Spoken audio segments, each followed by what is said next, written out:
গল্প হলুদ খামে। লেখায় আধারের মুসাফির ইরফাত। 5 আঙ্গুলের লালচে ছাপ স্পষ্ট আমার হাতে বসে গেছে। এত জোরে আমার হাত চেপে ধরে রাখাতে রক্ত জমাট বেঁধে হাতটা আমার অবশ হবার উপক্রম। কোনোভাবেই আমি তামিমের হাত থেকে আমার হাতটা ছাড়াতে পারছি না। ব্রেসলেটটা বোধহয় তার হাতের চাপে ভেঙে গেছে। গাড়ি থেকে নেমেই আমার হাত শক্ত করে সেই যে ধরেছে, এখন পর্যন্ত ছাড়ার নাম নেই। এ দোকান থেকে সে দোকান, এক প্রকার দৌড়ে দৌড়ে আমি তার সাথে পাল্লা দিচ্ছি। এদিকে আমার পা বারবার শাড়ির কুচিতে লেগে বেজে যাচ্ছে। এক হাতে শাড়ির কুচি ধরে আমি আহাম্মকের মতো দৌড়েই যাচ্ছি। আমার হাজার মানা করা সত্ত্বেও তামিমের সাথে আমার বিয়েটা 2 সপ্তাহ পরে হচ্ছে। কোনোভাবেই আমি এই বিয়েটা আটকাতে পারছি না। বাবা মা আমাকে তামিমের কাছে বিয়ে দিতে এক পায়ে খারাপ, তাই তাদের কাছে আমি তামিমের যতই দোষ ত্রুটি তুলে ধরি না কেন, তাদের চোখে তামিম সব সময় ধোয়া তুলসী পাতা। আমার কোনো কথাই তারা কানে তুলছে না। প্রায় 10 মিনিট পুরো শপিং মলের এই দোকান সে দোকানে দৌড়ানোর পর আমার হাত ছেড়ে দিল তামিম। এদিকে শাড়ির কুচি খুলে আমার হাতে পড়ে আছে। হাতের লালচে জায়গায় ঘষবো নাকি শাড়ির কুচি ঠিক করবো কিছুই বুঝতে পারছি না আমি। মনে মনে তামিমকে হাজারো গালি দিচ্ছি, এভাবে কেউ কারো হাত ধরে নিয়ে আসে? নিজে তো এক একটা কদম হালকের মতো ফেলবে, পাশের জন কি অবস্থায় আছে তার দিকে কোনো খেয়ালই নেই জনাবের। রাগে আমার মাথা ফেটে যাচ্ছে। বাম হাতের কুচি ধরে আমি একবার তামিমের দিকে তাকাচ্ছি তো আরেকবার আমার ডান হাতের দিকে। না, আমি যে তার দিকে তাকিয়ে আছি তাতে জনাবের কোনো পাত্তাই নেই। সে তার মন মতো লেহেঙ্গা পছন্দ করতে ব্যস্ত। নিজের ইচ্ছে মতো যা খুশি তাই করবে, তা তো মেনে নেওয়া যায় না। যেই না তাকে কিছু বলতে যাব তখনই তামিম একটা লেহেঙ্গা হাতে নিয়ে আমার দিকে তাকায়। কি হলো? পছন্দ হয়েছে? আমার তো এটা দারুণ লাগছে। আমার বউকে যা মানাবে না এটা পড়লে উফ, আমি তো এখনই কল্পনা করে ফেলছি।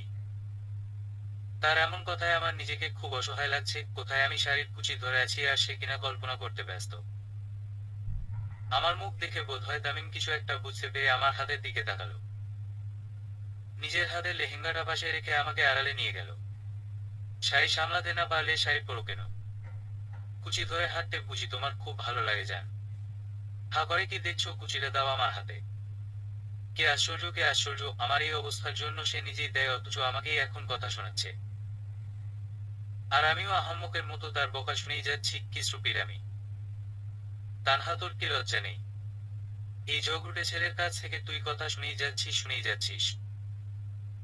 তুই তো ছেড়ে দেয়ার মেয়ে না, তবে কি হলো তোর? আমি তামিমের হাত থেকে কেড়ে নেয়ার আগেই সে আমার কোমরে শাড়ির কুচি গুঁজে দেয়। এক মুহূর্তের জন্য পুরো শরীর কেঁপে উঠলেও পর মুহূর্তেই তাকে ধাক্কা দিয়ে আমার কাছ থেকে দূরে সরিয়ে দিলাম। নির্লজ্জ বেহায়া ছেলে, লজ্জা লাগে না আপনার একটা মেয়ের কোমরে হাত দিতে? আর কি যেন বলছিলেন? মহায় কুচি হাতে নিয়ে হাঁটতে আমার ভালো লাগে কিনা? আমার এই করুণ অবস্থার জন্য আপনি দায়ী। কে বলেছিল ওইভাবে বড় বড় পা ফেলে হাঁটার? আপনার সাথে পাল্লা দিয়ে হাঁটতে গিয়ে তো আমার শাড়ির এই দশা হলো। সে খেয়াল তো রাখবেন না, শুধু কিভাবে একটু ঝগড়া করা যায়, কিভাবে একটু আমাকে জব্দ করা যায় সেই চিন্তা মাথায় ঘুরে দেয় না। এখন কুচি ঠিক করে সাধু সাজা হচ্ছে। লাগবে না আপনার হেল্প, আমি নিজেই সামলে নিতে পারবো। উপপ হাতটাও এমন ভাবে ধরেছেন যেন ছাড়লেই পালিয়ে যাব আমি। যত সব! আমার কথা শুনে ভদ্রলোক চুপ বসে গেলেন মনে হচ্ছে। যাকগে, ভালোই হয়েছে। সব সময় নিজের যা ইচ্ছে তাই করবে নাকি? আমার নামও তানহা, আমি চুপচাপ সবকিছু সহ্য করার মেয়ে নই। কিছুক্ষণ শান্ত দৃষ্টিতে তাকিয়ে থেকে তামিম আস্তে আস্তে আমার দিকে এগিয়ে আসছে। ভয়ে আমি বারবার ঢোক গেছি, কে জানে কি করে বসে। এই ছেলেকে আমার বিন্দুমাত্র বিশ্বাস নেই। হুট করেই রেগে যায়, আবার সাথে সাথেই শান্ত হয়ে যায়। বাবা মাও যে কোন বুদ্ধিতে আমাকে তামিমের সাথে একা পাঠালো কে জানে। পেছনে পা ফেলতে ফেলতে আমার দেয়ালের সাথে পিঠ ঠেকে গেছে। নিঃশ্বাস আমার দ্রুতগতিতে চলছে। তামিমের ঠোঁট আমার কান ছুঁই ছুঁই করছে। হাত দিয়ে আমার দুপাশ আবদ্ধ করে ঠোঁট নেড়ে কিছু একটা বলছে, অথচ আমি কিছুই শোনার অবস্থায় নেই। নিজেকে সামলাতে তুমি সেদিনও পারোনি জান। আজও পারবে না। তোমাকে শুধুমাত্র আমি সামলাতে পারবো। তাই তো শত বাধা পেরিয়ে আমাদের সম্পর্ক বিয়ে পর্যন্ত এগিয়ে যাচ্ছে। সেদিন আমিই ছিলাম তোমার পাশে, আজও আছি এবং সারা জীবন থাকতে চাই। তুমি না চাইলেও এখন আমার আর কিছু করার নেই। বিয়ে তোমার আমাকেই করতে হবে। যেভাবেই হোক, যখনই হোক, বউ শুধু তুমি আমারই হবে জান। কথাগুলো বলেই তামিম আমার কানের কাছ থেকে মুখ সরিয়ে নিল। এক হাত আমার গালে রেখে স্লাইড করতে থাকলো। নিজের ঠোঁট কামড়ে নেশা ভরা চোখে আমার দিকে তাকিয়ে আছে। উপভোগ কি অসহ্যকর মুহূর্ত। দম বন্ধ হয়ে আসছে আমার, সহ্য করতে না পেরে চোখ বন্ধ করে নিলাম আমি। কিছুক্ষণ পর মনে হলো সবকিছু স্বাভাবিক হয়েছে। দম বন্ধ করা মুহূর্তটা আর নেই। চোখ খুলে দেখি তামিম আমার পাশে দেয়াল ঘেঁষে দাঁড়িয়ে আছে। এক পা দেয়ালের সাথে ঠেসে দু হাত প্যান্টের পকেটে রেখে চোখ বন্ধ করে মাথা উপরের দিকে তুলে মুচকি হাসে। সেই পুরনো অসহ্যকর হাসি, যে হাসি থেকে গত 2 বছর পালিয়ে বেড়াচ্ছি আমি। চোখ বন্ধ রেখেই তামিম বলল, বিয়েটা তুমি ভাঙবার যতই চেষ্টা করো না কেন জান, তাতে কোনোভাবেই তুমি সফল হবে না। কিছুতেই আমি বিয়েটা ভাঙতে দেব না, মনে রেখো। বিয়ের এক গাদা শপিং করে আমি আর তামিম বাসায় ফিরে যাচ্ছি। তার সাথে কথা বলার কোনো ইচ্ছে আমার নেই, তবুও না চাইতেও বাধ্য হয়ে বলতে হচ্ছে। হ্যাঁ কিংবা না, এর বেশি কোনো কথাই আমার মুখ থেকে বের হচ্ছে না। আমার কাছে আসার কোনো সুযোগ আমি তামিমকে দিচ্ছি না। স্বেচ্ছায় তামিমের সাথে গাড়ির সামনে বসেছি, সিট বেল্টটাও নিজেই বেঁধেছি। জানতাম এসবের বাহানায় একটু ছুঁয়ে দেওয়ার প্রয়াস সে চালাবেই। কোনো কিছুতেই যখন আমার সাথে পারছিল না, তখন বারবার তামিম আমার দিকে তাকিয়ে জোরে জোরে নিঃশ্বাস ফেলছে। আমি জানালার দিকে মুখ করে মুচকি হাসি। আমার কোনো পরিবর্তন দেখতে না পেয়ে হুট করেই তামিম আমার হাত শক্ত করে ধরে বসে। এটা কি হলো? হাত ধরলেন কেন আপনি আমার? আমার হবু বউয়ের হাত আমি ধরবো তাতে তোমার কি? কি কে আপনার হবু বউ? দেখুন মিস্টার, দেখা দেখি সবই বিয়ের পর হবে যান, কিন্তু তার আগে তুমি আমাকে আপনি করে বলাটা বাদ দাও। কতবার তোমাকে বলেছি আমাকে আপনি করে বলবে না, কথা শোনো না কেন আমার? হাত ছাড়ুন, ভালো হবে না কিন্তু। আচ্ছা তাই নাকি? কি হবে তাহলে? আরো শক্ত করে আমার হাত ধরে বুকের সাথে মিশিয়ে রেখে তামিম। আমি আমার সবটুকু শক্তি দিয়ে তামিমের হাতে কামড় দিলাম। দাঁতগুলো প্রায় চামড়া ভেদ করেই ফেলবে, ঠিক তখনই আমার হাত ছেড়ে দিল। কামড়াকামড়ির অভ্যেসটা তোমার আদৌ গেল না জান। চিন্তা করো না, বিয়ের পর যেখানে ইচ্ছে সেখানে কামড়াতে দেবো তোমায়, হা হা হা। তবে কামড়ে হোক কিংবা দাঁত বসিয়ে আমার হাতে তোমার ভালোবাসার চিহ্ন 2 বছর পর আবার বসে গেল। বারবার সে কথা মনে না করিয়ে দিলে হয় না। আমি 2 বছর আগের কোনো কথা কিংবা স্মৃতি আর মনে করতে চাই না। কামড়াকামড়ির অভ্যেসটা তোমার আদৌ গেল না জান। চিন্তা করো না, বিয়ের পর যেখানে ইচ্ছে সেখানে কামড়াতে দেবো তোমায়, হা হা হা। তবে কামড়ে হোক কিংবা দাঁত বসিয়ে আমার হাতে তোমার ভালোবাসার চিহ্ন 2 বছর পর আবার বসে গেল। বারবার সে কথা মনে না করিয়ে দিলে হয় না। আমি 2 বছর আগের কোনো কথা কিংবা স্মৃতি আর মনে করতে চাই না। তুমি না চাইলেও তোমাকে বারবার 2 বছর আগেই ফিরে যেতে হবে জান। আমি তোমাকে নিয়ে যাব, বারবার নিয়ে যাব। ভুলতে দেব না তোমাকে সেই দিনগুলির কথা। আমাদের প্রথম ভালোবাসার কথা, প্রথম অনুভূতির কথা তোমাকে আমি কিছুতেই ভুলতে দেব না। ভালোবাসাটা শুধু একতরফাই ছিল তামিম। কেন বোঝার চেষ্টা করছেন না? আমি আপনাকে সেই দিনগুলিতেও ভালোবাসিনি, এখনো ভালোবাসি না।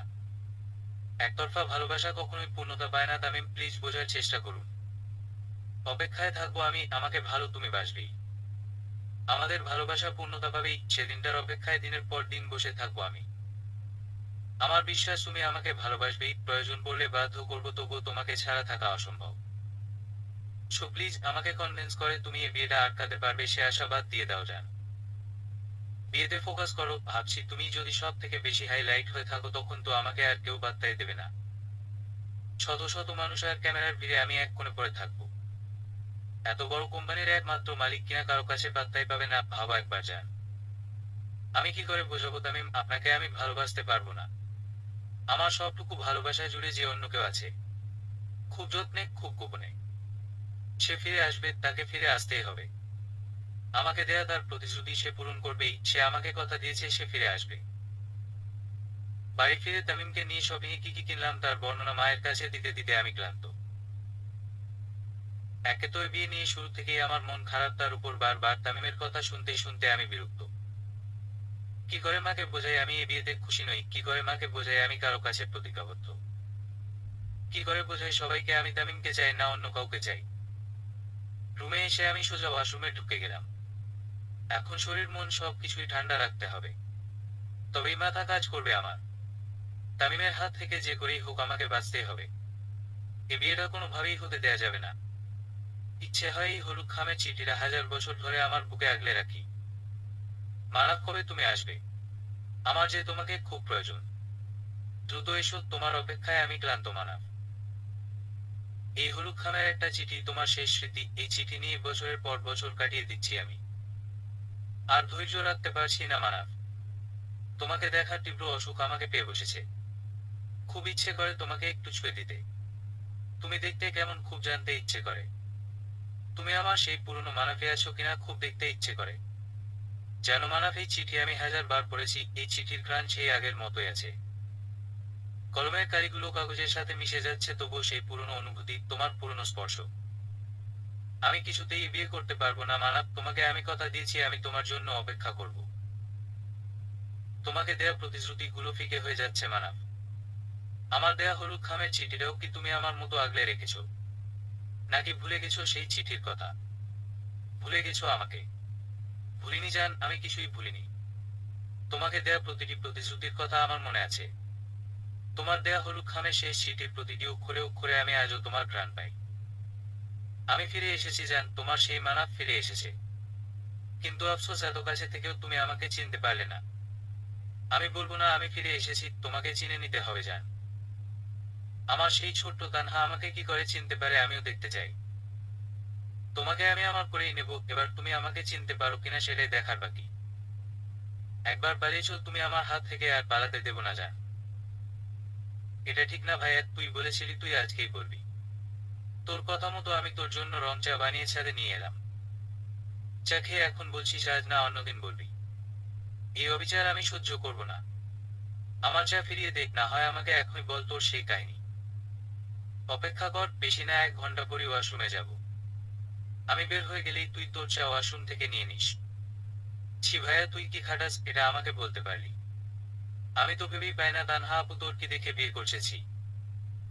কানের নিচে দেবো একটা, সে তোর কোন সম্পর্কের বড় বোন লাগে? ওকে আপু বলছিস কেন? ভাবি বল ভাবি। দুদিন পর তানহা আমার বউ হয়ে বাড়িতে আসবে, তখন আপু ডাকলে তোর কান ছিঁড়ে ফেলবো। তুই বলবি না তাহলে? না বলবো না, কি করবি শুনি? পরে চেল্লাবি না কিন্তু। মালিহা দ্বারা চিঠিটা দে বলছি। ভালো হবে না কিন্তু মালিহা, কান টেনে ছিঁড়ে ফেলবো আমি তোর। ওফো, ওয়েট ওয়েট, বলছি বোন বলছি। সব তোকে বলছি, এবার আমার চিঠিটা দে প্লিজ। আগেই বলেছিলাম এটা নিশ্চয়ই তানহা আপু। ওপস ভাবি, তানহা ভাবির চিঠি। লুকিয়ে লুকিয়ে তোরা চিঠিও আদান প্রদান করিস। বা ভালোই উন্নতি হচ্ছে তোদের। তা বলছি যে এ যুগে চিঠি মানে হলুদ খামে পুরনো কাগজের চিঠি। একটু কেমন কেমন না? তোকে এত চিন্তা করতে হবে না, আমার জিনিস আমাকে দে। 2 বছর আগের সেই একটা মাসের কথা তোর মনে আছে? আমার বান্দরবন ট্যুরের কথা। তার বলতে উপব সবাই কি ভয়টাই না পেয়েছিল তোর জন্য। মা তো প্রতিটা দিনই তোর কথা মনে করে কাঁদত। সেখানকার এমন একটা থানা বাদ পড়েনি যে বাবা তোর মিসিং ডায়েরি করেনি। আমরা 7 বন্ধু সেখানে যাওয়ার প্ল্যান করেছিলাম। আমি, নাইম, রেহান, আরিফ, নীলা, সুবর্ণা আর মিথিলা। 1 সপ্তাহের ট্যুরের প্ল্যান করে রওনা দিয়েছিলাম বান্দরবন। টানা 8 ঘন্টার জার্নি করে দুপুরে পৌঁছে লাঞ্চ করে সবাই বিকেল পর্যন্ত ঘুমিয়েছিলাম। প্ল্যান মতো বিকেলে সবাই ঘুরতে বের হয়েছি, ক্যাম্পের কাছের এক ঝর্ণার পাশেই সবাই হাঁটছিলাম। ওরা সবাই দুজন দুজন করে হাঁটছিল, কাপল হলে যা হয় আর কি। ওদেরকে স্পেস দিতেই আমি সবার থেকে একটু পেছনে আলাদা হাঁটছিলাম। ঝর্ণার কাছে আসতেই দেখি 2 থেকে 3টা মেয়ে পানিতে নেমে খেলছে, ওমম নানা খেলছে বললে ভুল হবে দেখে মনে হচ্ছিল গোসল করছে। আমার কি হয়েছিল জানি না, আমি 1 পা 2 পা করে ঝর্ণার কাছেই চলে যাচ্ছিলাম। একটু কাছে যেতেই ঝর্ণার পাশের একটা ছোট্ট ঝোপের ভেতর একটা মেয়েকে দেখতে পেলাম। আরো একটু কাছে গিয়ে দেখি একটা মেয়ে পেছনে থেকে জামার চেইন লাগানোর চেষ্টা করছে। ভেজা চুল গুলি সামনে এনে হাত দিয়ে চেইন ছোঁয়ার চেষ্টা করছে। আমি যেন এক ঘরে চলে গেলাম। কাছে গিয়ে পেছনে থেকেই তাকে বললাম আমি কি হেল্প করব? আমার কথা শোনার সাথে সাথে মেয়েটা পেছনে ফিরে তাকালো। পেছনে ফেরার সাথে সাথে আমার মুখ হা হয়ে গেল, যেন কোনো জল পরি মাটিতে উঠে এসেছে। ভেজা চুলে 2 চোখের কাজল লেপটে মেয়েটাকে অসম্ভব সুন্দর লাগছিল, সম্পূর্ণ মুখেই পানির ছিটে ফোটা। কাবা কাবা ভেজা ঠোঁট জোড়া কাঁপছিল। আমি তাকিয়েই ছিলাম মেয়েটার দিকে। ওই এক বাক্য বলার পর আমার আর কথা বলার মতো কোনো ভাষা ছিল না। মস্তিষ্ক বলছিল তামিম কি করছিস তুই, চোখ নিচে নামা। কোনোভাবেই এই অবাধ্য চোখ আমার মস্তিষ্কের কথা শুনছিল না। আমাকে ওভাবে তাকিয়ে থাকতে দেখে মেয়েটির চোখে মুখে একটা আতঙ্ক দেখতে পেলাম। আমাকে বোধহয় মেয়েটা ভয় পাচ্ছে, হয়তো ওভাবে তাকিয়ে থাকতে দেখে আমাকে বখাটে ছেলে ভাবছিল, কিংবা আমি তার ক্ষতি করে দেব সেটাই ভাবছিল। সে যাই হোক মুখ বন্ধ করে তাকে পুনরায় কিছু বলতে যাব তার আগেই তাড়াহুড়ো করে পাশের ডাল থেকে ওনা হাতে নিয়ে গায়ে মুখে পেঁচিয়ে নিজেকে ডেকে দৌড়ে সেখান থেকে চলে গেল। তার এমন দ্রুত প্রস্থানে আমার হুঁশ ফেরে বেহায়ার মতো একটা কাজ করে ফেলেছি সেটা তখন বুঝতে পেরে নিজের মাথায় নিজেই গাঁটটি দিলাম। চোপের কাছ থেকে বের হয়ে আশপাশে চোখ বুলাচ্ছিলাম যদি আবার মেয়েটির দেখা পাই সেই আশায়। এর মধ্যে আমার বন্ধুরাও চলে আসে। তাদের সাথে ঝর্ণার কাছে এসে সেই মেয়েগুলোর মধ্যে আমার দেখা জলপরীটাকেও খুঁজতে লাগলাম। সেদিনের পর আরো দুদিন কেটে যায়। প্রতিদিনই বান্দরবনের এলাকাগুলো চষে বেড়াচ্ছিলাম। মনে মনে আমার জলপরীটাকেও খুঁজে যাচ্ছি, কে জানে কোথায় আছে। তবে এবার তাকে খুঁজে পেলে খুব করে বকে দেব। সেদিন আমার সাথে কথা না বলেই চলে গেল কেন? প্রথম দেখাতেই মেয়েটির সাথে কেন যেন একটা অদ্ভুত টান অনুভব করছিলাম। বারবার চোখে সেই ভেজা চুল আর ঠোঁটের শীতল কাঁপুনি ভেসে আসছিল। কিছুতেই তাকে ভুলতে পারছিলাম না। এই দুদিনে বান্দরবনের অনেক জায়গায় তাকে খুঁজেছি কিন্তু আমার ভাগ্যটাই খারাপ, কোথাও তাকে পেলাম না। সেদিন ক্যাম্প থেকে আমরা 7 জন হোটেলে উঠেছিলাম। ভালো লাগছিল না কিছুই, কি যেন নেই নেই মনে হচ্ছিল। ভেতর থেকে খুব অস্থিরতা কাজ করছিল। রাতে হোটেলের ছাদে উঠে রেলিং এর কাছটায় দাঁড়াবো তার আগেই কারো সাথে সজোরে ধাক্কা খেলাম। খুব রাগ হচ্ছিল আমার। একে তো মন খারাপ, তার উপর এভাবে ধাক্কা খেয়ে মেজাজটাই বিগড়ে গেল। যদিও দোষটা আমার, তবুও নিজের দোষ সামনের মানুষটার দিকে ছুঁড়ে তার মুখ বরাবর খুব জোরে একটা থাপ্পড় দিলাম। হাইটে আমার থেকে 3 থেকে 4 ইঞ্চি খাটো হবে। প্রথমে না বুঝলেও থাপ্পড় দেওয়ার পর বুঝলাম আমি যাকে থাপ্পড় দিয়েছি সে একটা মেয়ে। রাতের অন্ধকারে এপাশের ছাদে কোনো লাইট নেই। খুব বেশি আলো না হলেও চাঁদের আলো আর আবছা লাইটের আলোয় বুঝেছি সে মেয়ে। চেহারা খুব একটা দেখা যাচ্ছে না, তবে গায়ের রংটা যে ফর্সা তা টের বোঝা যাচ্ছে। খুব সম্ভবত মেয়েটি শাড়ি পরেছে। এক হাতে শাড়ির আঁচল শক্ত করে ধরে আছে আর এক হাত গালে। তবে সে যেই হোক, রাগ আমার এতটুকুও কমেনি, উল্টো আরো বেড়ে গেছে। রাগ মিশ্রিত কণ্ঠে মেয়েটিকে বললাম, রাত কানা নাকি আপনি? দেখতে পান না চোখে? বলেই ফোনের আলো তার মুখের উপর ধরলাম। ফোনের আলো মেয়েটির মুখের উপর ফেলতেই আমার সোয়াল খুলে গেল। এখন মনে হচ্ছে জীবনের সব থেকে বোকা কাজটা আমি করে ফেলেছি, মেয়েটিকে থাপ্পড় দিয়ে। নিজেকে পৃথিবীর সব থেকে বড় গর্দভ উপাধি দিয়ে দিলাম। গালে হাত দিয়ে দাঁড়িয়ে আছে সেদিনের মেয়েটা, সেই জলপরীটা। চোখ ছল ছল করছে, মনে হচ্ছে চোখের পলক ফেললেই চোখ থেকে জল গড়িয়ে পড়বে। উপভোগ কি করলাম আমি এটা! নিজের গালেই এখন ঠাস ঠাস করে থাপ্পড় দিতে ইচ্ছে করছে আমার। খুব কষ্টে ঠোঁট নেড়ে কাঁপা কাঁপা কণ্ঠে আমাকে বলল, দেখতে পাইনি, ক্ষমা করবেন, বলেই সেদিনের মতো দ্রুতগতিতে মুহূর্তের মধ্যেই দৌড়ে নিচে চলে গেল। আমি তখনও বোকার মতো মুখ হা করে সেখানেই দাঁড়িয়ে আছি, খুব রাগ হচ্ছে নিজের প্রতি। রেলিং এর কাছে গিয়ে থাপ্পড় দেয়া হাতে জোরে জোরে ঘুষি দিতে থাকলাম। তবুও যেন রাগ মিটছে না আমার। ইসে একটাবার কথা বলতে পারলে খুব ভালো হতো। কোন মুখে তার সামনে যাব আমি এখন? তবে যাই হোক, তাকে যে খুঁজে পেয়েছি এই বেশ। বাঁকা হেসে ছাদের কার্নিশে কিছুক্ষণ দাঁড়িয়ে নিচে চলে এলাম।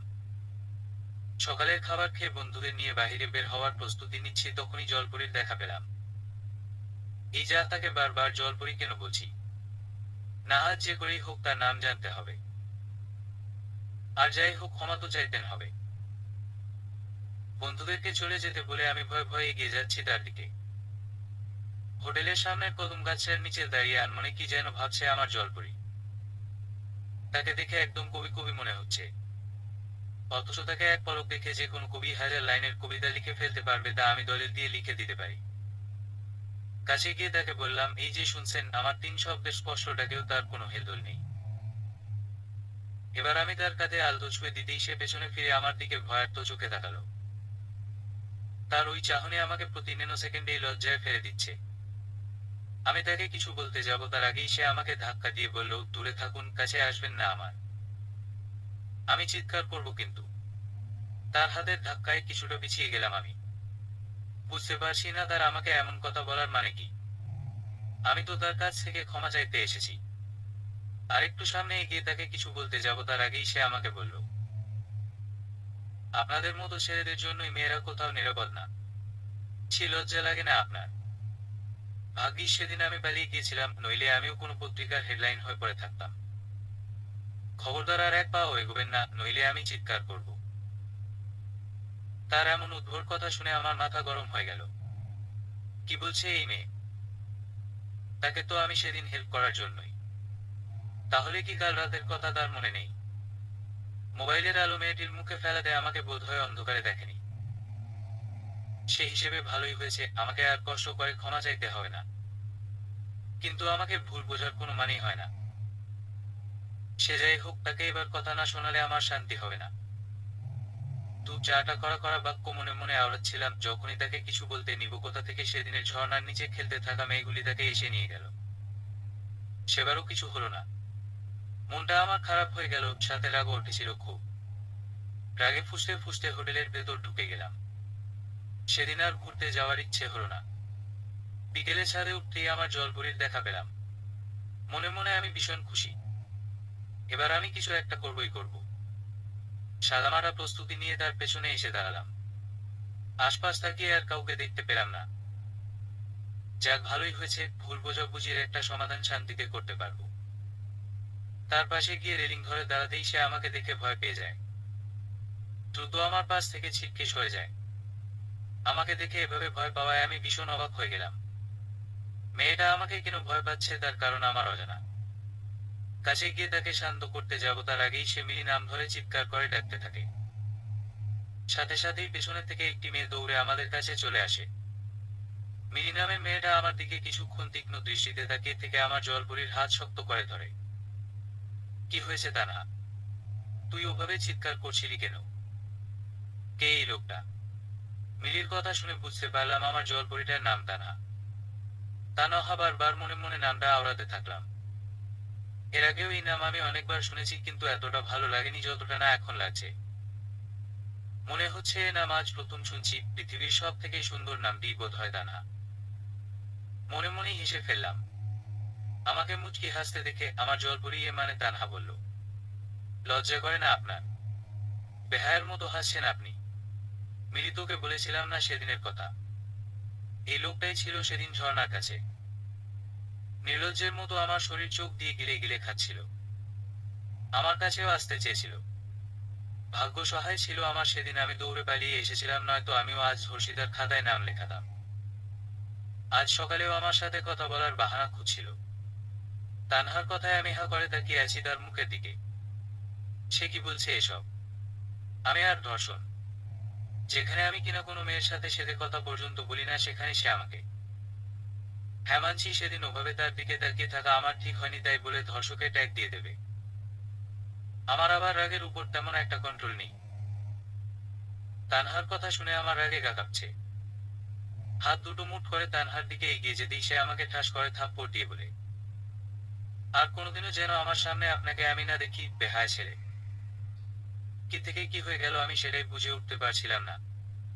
দু হাত পকেটে মুঠ করে আমি সেখানেই দাঁড়িয়ে আছি। মাথা ঠান্ডা করে রেলিং ধরে দাঁড়িয়ে মনে মনে কিছু দুষ্টু চিন্তা করতে লাগলাম। তবে আজ যা হলো সেটা মোটেও হওয়া উচিত হয়নি। এ শান্তি তোমাকে পেতেই হবে মিস তানহা। তুমি জানো না তুমি কি করেছো। ছিউ শুন বেবি, রাতে হোটেলের দোতলার শেষের রুমের পাশে পায়চারি করছি আমি। তানহার রুম খুঁজে পেতে একটু সময় লেগেছে, তবে পেয়েছি তাতেই আমি খুশি। আমার পাশের রুমের পরই তানহার রুম। উৎপেতে আছি কখন তানহা একটু বের হবে। আমার অপেক্ষার অবসান ঘটিয়ে রুমের দরজা খুলে গেল। দরজার ভেতর থেকে চিকন আলো বারান্দায় এসে ঠেকেছে। তাতেই বুঝতে পারলাম বাহিরে আসা মেয়েটি তানহা ছাড়া আর কেউ নয়। হাতে ফোন নিয়ে খুব সম্ভবত ফেসবুকিং করছে। নিঃশব্দে তার কাছে এগিয়ে গেলাম। পেছনে থেকে এক হাতে তার মুখ চেপে ধরে অপর হাতে তার দু হাত শক্ত করে ধরে টানতে টানতে হোটেলের ছাদে নিয়ে যেতে থাকলাম আমি। এক প্রকার ধস্তাধস্তি শেষে ছাদে এসে তানহাকে ছেড়ে দিলাম আমি। ছেড়ে দিতেই সে আমার দিকে তাকিয়ে যেই না চিৎকার করতে যাবে, তখনই পকেটে থাকা চাকুটা বের করে তানহার মুখের সামনে এনে ধরলাম। চোখের সামনে এভাবে কাউকে নাঙ্গা চাকু ধরে রাখতে দেখে যে কারোই ভয় পাওয়ার কথা। তানহাও তার ব্যতিক্রম হলো না, চিৎকার করতে চেয়েও ভয় চুপ বসে গেল। আমি আস্তে আস্তে তানহার দিকে এগিয়ে যাচ্ছি। আমার সাথে তার মিলিয়ে সেও দেয়ালের দিকে পিছিয়ে যাচ্ছে। তার এই করুণ অবস্থা দেখে আমার খুব হাসি পাচ্ছে বটে, যদিও তাকে হার্ম করার কোনো সুস্থ ইচ্ছে আমার নেই। দেয়ালে পিঠ ঠেকে গেলে সে আমার দিকে ভয়ার্ত দৃষ্টিতে তাকিয়ে থাকে। আরেকটু জব্দ করলে মন্দ হয় না। তানহার একদম কাছে এসে আমার দু হাত তার পাশের দেয়ালে রেখে চুপ করে দাঁড়িয়ে আছি আমি। তানহার ঠোঁট অনবরত কাঁপছিল।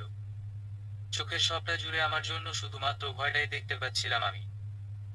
নিঃশ্বাস খুব দ্রুত ফেলছিল, বারবার এদিক ওদিক তাকাচ্ছিল, তবে বের হবার কোনো রাস্তা আমি তাকে দেইনি।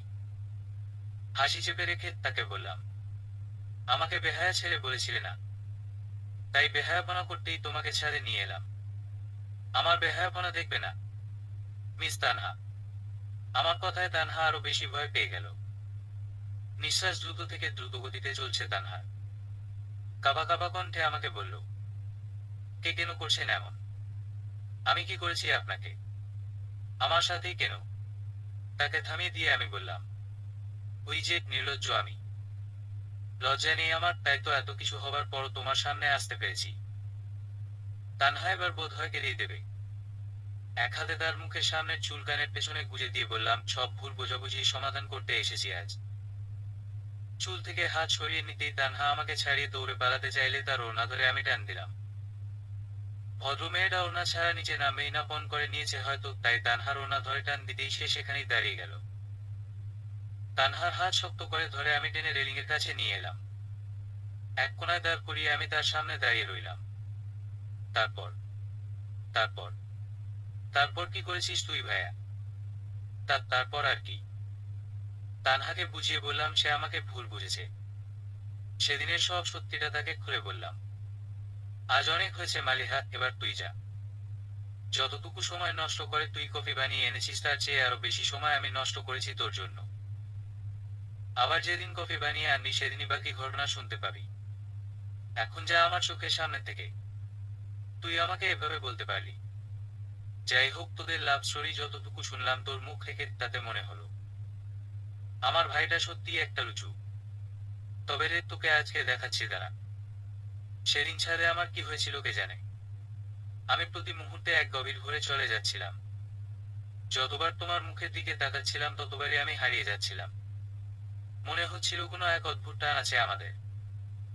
মনে হচ্ছিল কোনো এক অদ্ভুত শক্তি আমাকে তোমার দিকে টানছিল।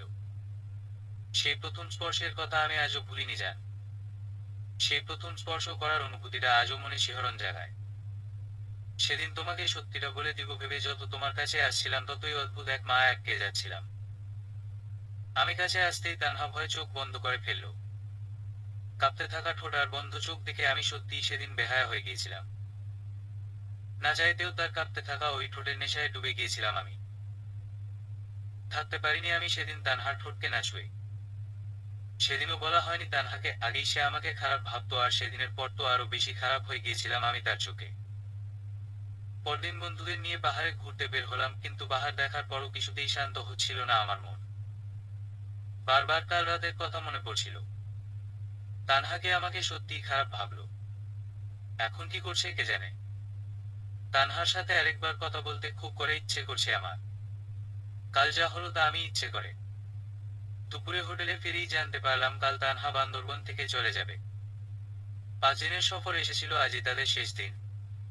শুনে আমার মনটা খুব খারাপ হয়ে গেল। জানি না কি হয়েছিল, কেন তার চলে যাওয়াতে আমার মনটা এত খারাপ হয়েছিল সেদিন বুঝিনি। আমি বান্দরবন আরো 2 দিন থাকবো, অথচ তানহা কালই চলে যাবে। না, কিছুতেই তাকে যেতে দেব না। মনে মনে শক্ত পরিকল্পনা করতে লাগলাম কি করে তাকে এখানে আটকে রাখা যায়। সেদিন বারবার তানহার সাথে একটু দেখা করার সুযোগ খুঁজছিলাম, কিন্তু কিছুতেই কিছু হচ্ছিল না। না বারান্দায়, না ছাদে, আর না বাগানে কোথাও তাকে একটিবারের জন্য বের হতে দেখলাম না। মনটাই খারাপ হয়ে গেল। একবার বাহিরে বের হলে কি এমন ক্ষতি হয়? ইচ্ছে করছে ভেতর থেকে টেনে নিয়ে আমার সামনে মাসের পর মাছ দাঁড় করিয়ে রাখি। ঠিক সন্ধে ছুঁই ছুঁই বারান্দায় পায়চারি করছি আমি। এখনই সেই রুম থেকে কেউ না কেউ বের হবেই।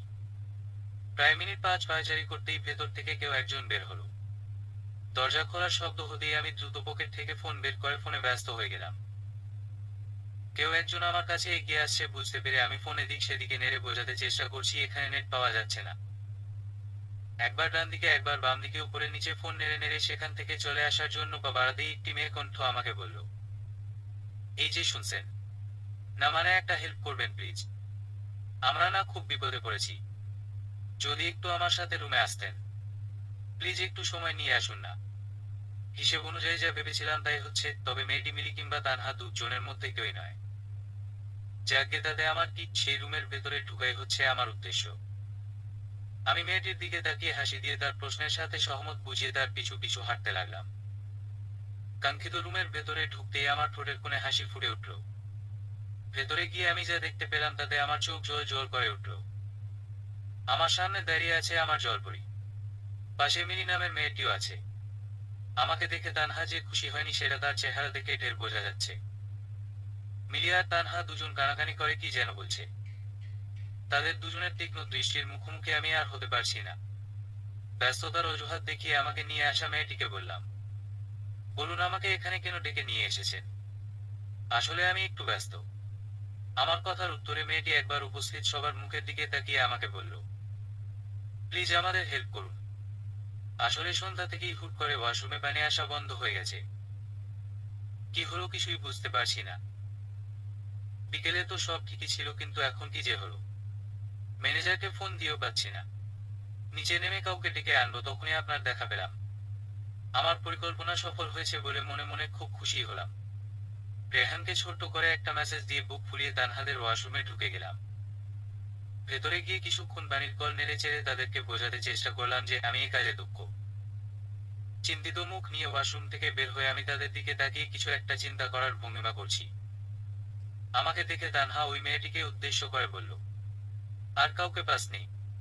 এই লোকটাকেই তোর ডেকে নিয়ে আসতে হলো। তানহার কথা শুনে মিলি নামে মেয়েটিও তার সাথে সায় দিল। আমাকে ডেকে নিয়ে আসা মেয়েটি বলল, এই ভদ্রলোককে যে পেয়েছি এবং সে আমাদের সাহায্য করতে রাজি হয়েছে তাতেই আমাদের উচিত তার পা ধরে বসে থাকা, তা না তুই সেখানে নাচ শিখাচ্ছিস। খুব ভদ্রলোক মাইফুট। তাদের সব কথা যে আমি শুনতে পাচ্ছি সেটা আর তাদেরকে বুঝতে দিলাম না। এদিক সেদিকে তাকিয়ে তানহাকে উদ্দেশ্য করে বললাম, এই যে মিস, আপনি একটু এদিকে আসুন। আপনাকেই প্রয়োজন আমার, না মানে একজনকে প্রয়োজন এখানে। আমার কথা শুনে তানহার চোখ দুটো বড় বড় হয়ে গেল। বাকি মেয়েদের দিকে তাকাতেই তারাও আমার কথায় সায় দিয়ে তানহাকে যেতে বলল। অগত্যাও বায়না পেয়ে কপাল কুঁচকে তানহা আমার কাছে আসতেই আমি হিচকা টানে তাকে ওয়াশরুমের ভেতরে নিয়ে এলাম। তানহার হাত ধরাতেই সে বারুদের মতো খেপে গিয়ে আমাকে বলল, কি হচ্ছে রে কি? এভাবে টেনে নিয়ে এলেন কেন আপনি? আর এখানেই বা কেন এসেছেন? মিস, আমি সেদে সেদে এখানে আসিনি। আমাকে এখানে নিয়ে আসা হয়েছে। আর আর কি শুনছি আমি এসব? কাল নাকি তুমি চলে যাবে। আমি যাব কি যাব না সেটা আপনাকে কৈফিয়ত কেন দেব? কে হন আপনি আমার? যে কাজের জন্য আপনাকে ডাকা হয়েছে সেটা করে বিদায় হন এখান থেকে। আপনার চেহারা দেখার কোনো ইচ্ছে নেই আমার। আমি কে হই? দেখো, তুমি এভাবে বুঝবে না। তোমাকে ভিন্নভাবে বোঝাতে হবে। রেহানকে আরেকটা মেসেজ দিয়ে ফোন ভালো করে পকেটে ঢুকিয়ে রাখলাম। ওয়াশরুমের ঝর্ণার কল ছেড়ে তানহার দিকে তাকিয়ে আছি আমি। আমাকে তাকিয়ে থাকতে দেখে তানহা চোখ নামিয়ে নিয়ে বলল, কি করতে হবে বলুন? মুচকি হেসে তাকে বললাম, আমার সামনে দাঁড়িয়ে থাকতে হবে। বলতে না বলতেই ঝর্ণা দিয়ে দ্রুতগতিতে পানি পড়তে থাকলো। পানির বেগে তানহার সম্পূর্ণ শরীর ভিজে গেল। ঠিক সেদিনের দেখা জলপরীটার মতো। ভেজা চুল, ভেজা শরীর, কাঁপতে থাকা ঠোঁট, কাজল কালো চোখ। আমি আবারও হারিয়ে গেলাম তানহার মাঝে। তানহাকে রেখে গা ঝেড়ে ওয়াশরুম থেকে বেরিয়ে এলাম আমি। দ্রুত রুম থেকে বের হয়ে দৌড়ে ছাদে চলে এলাম।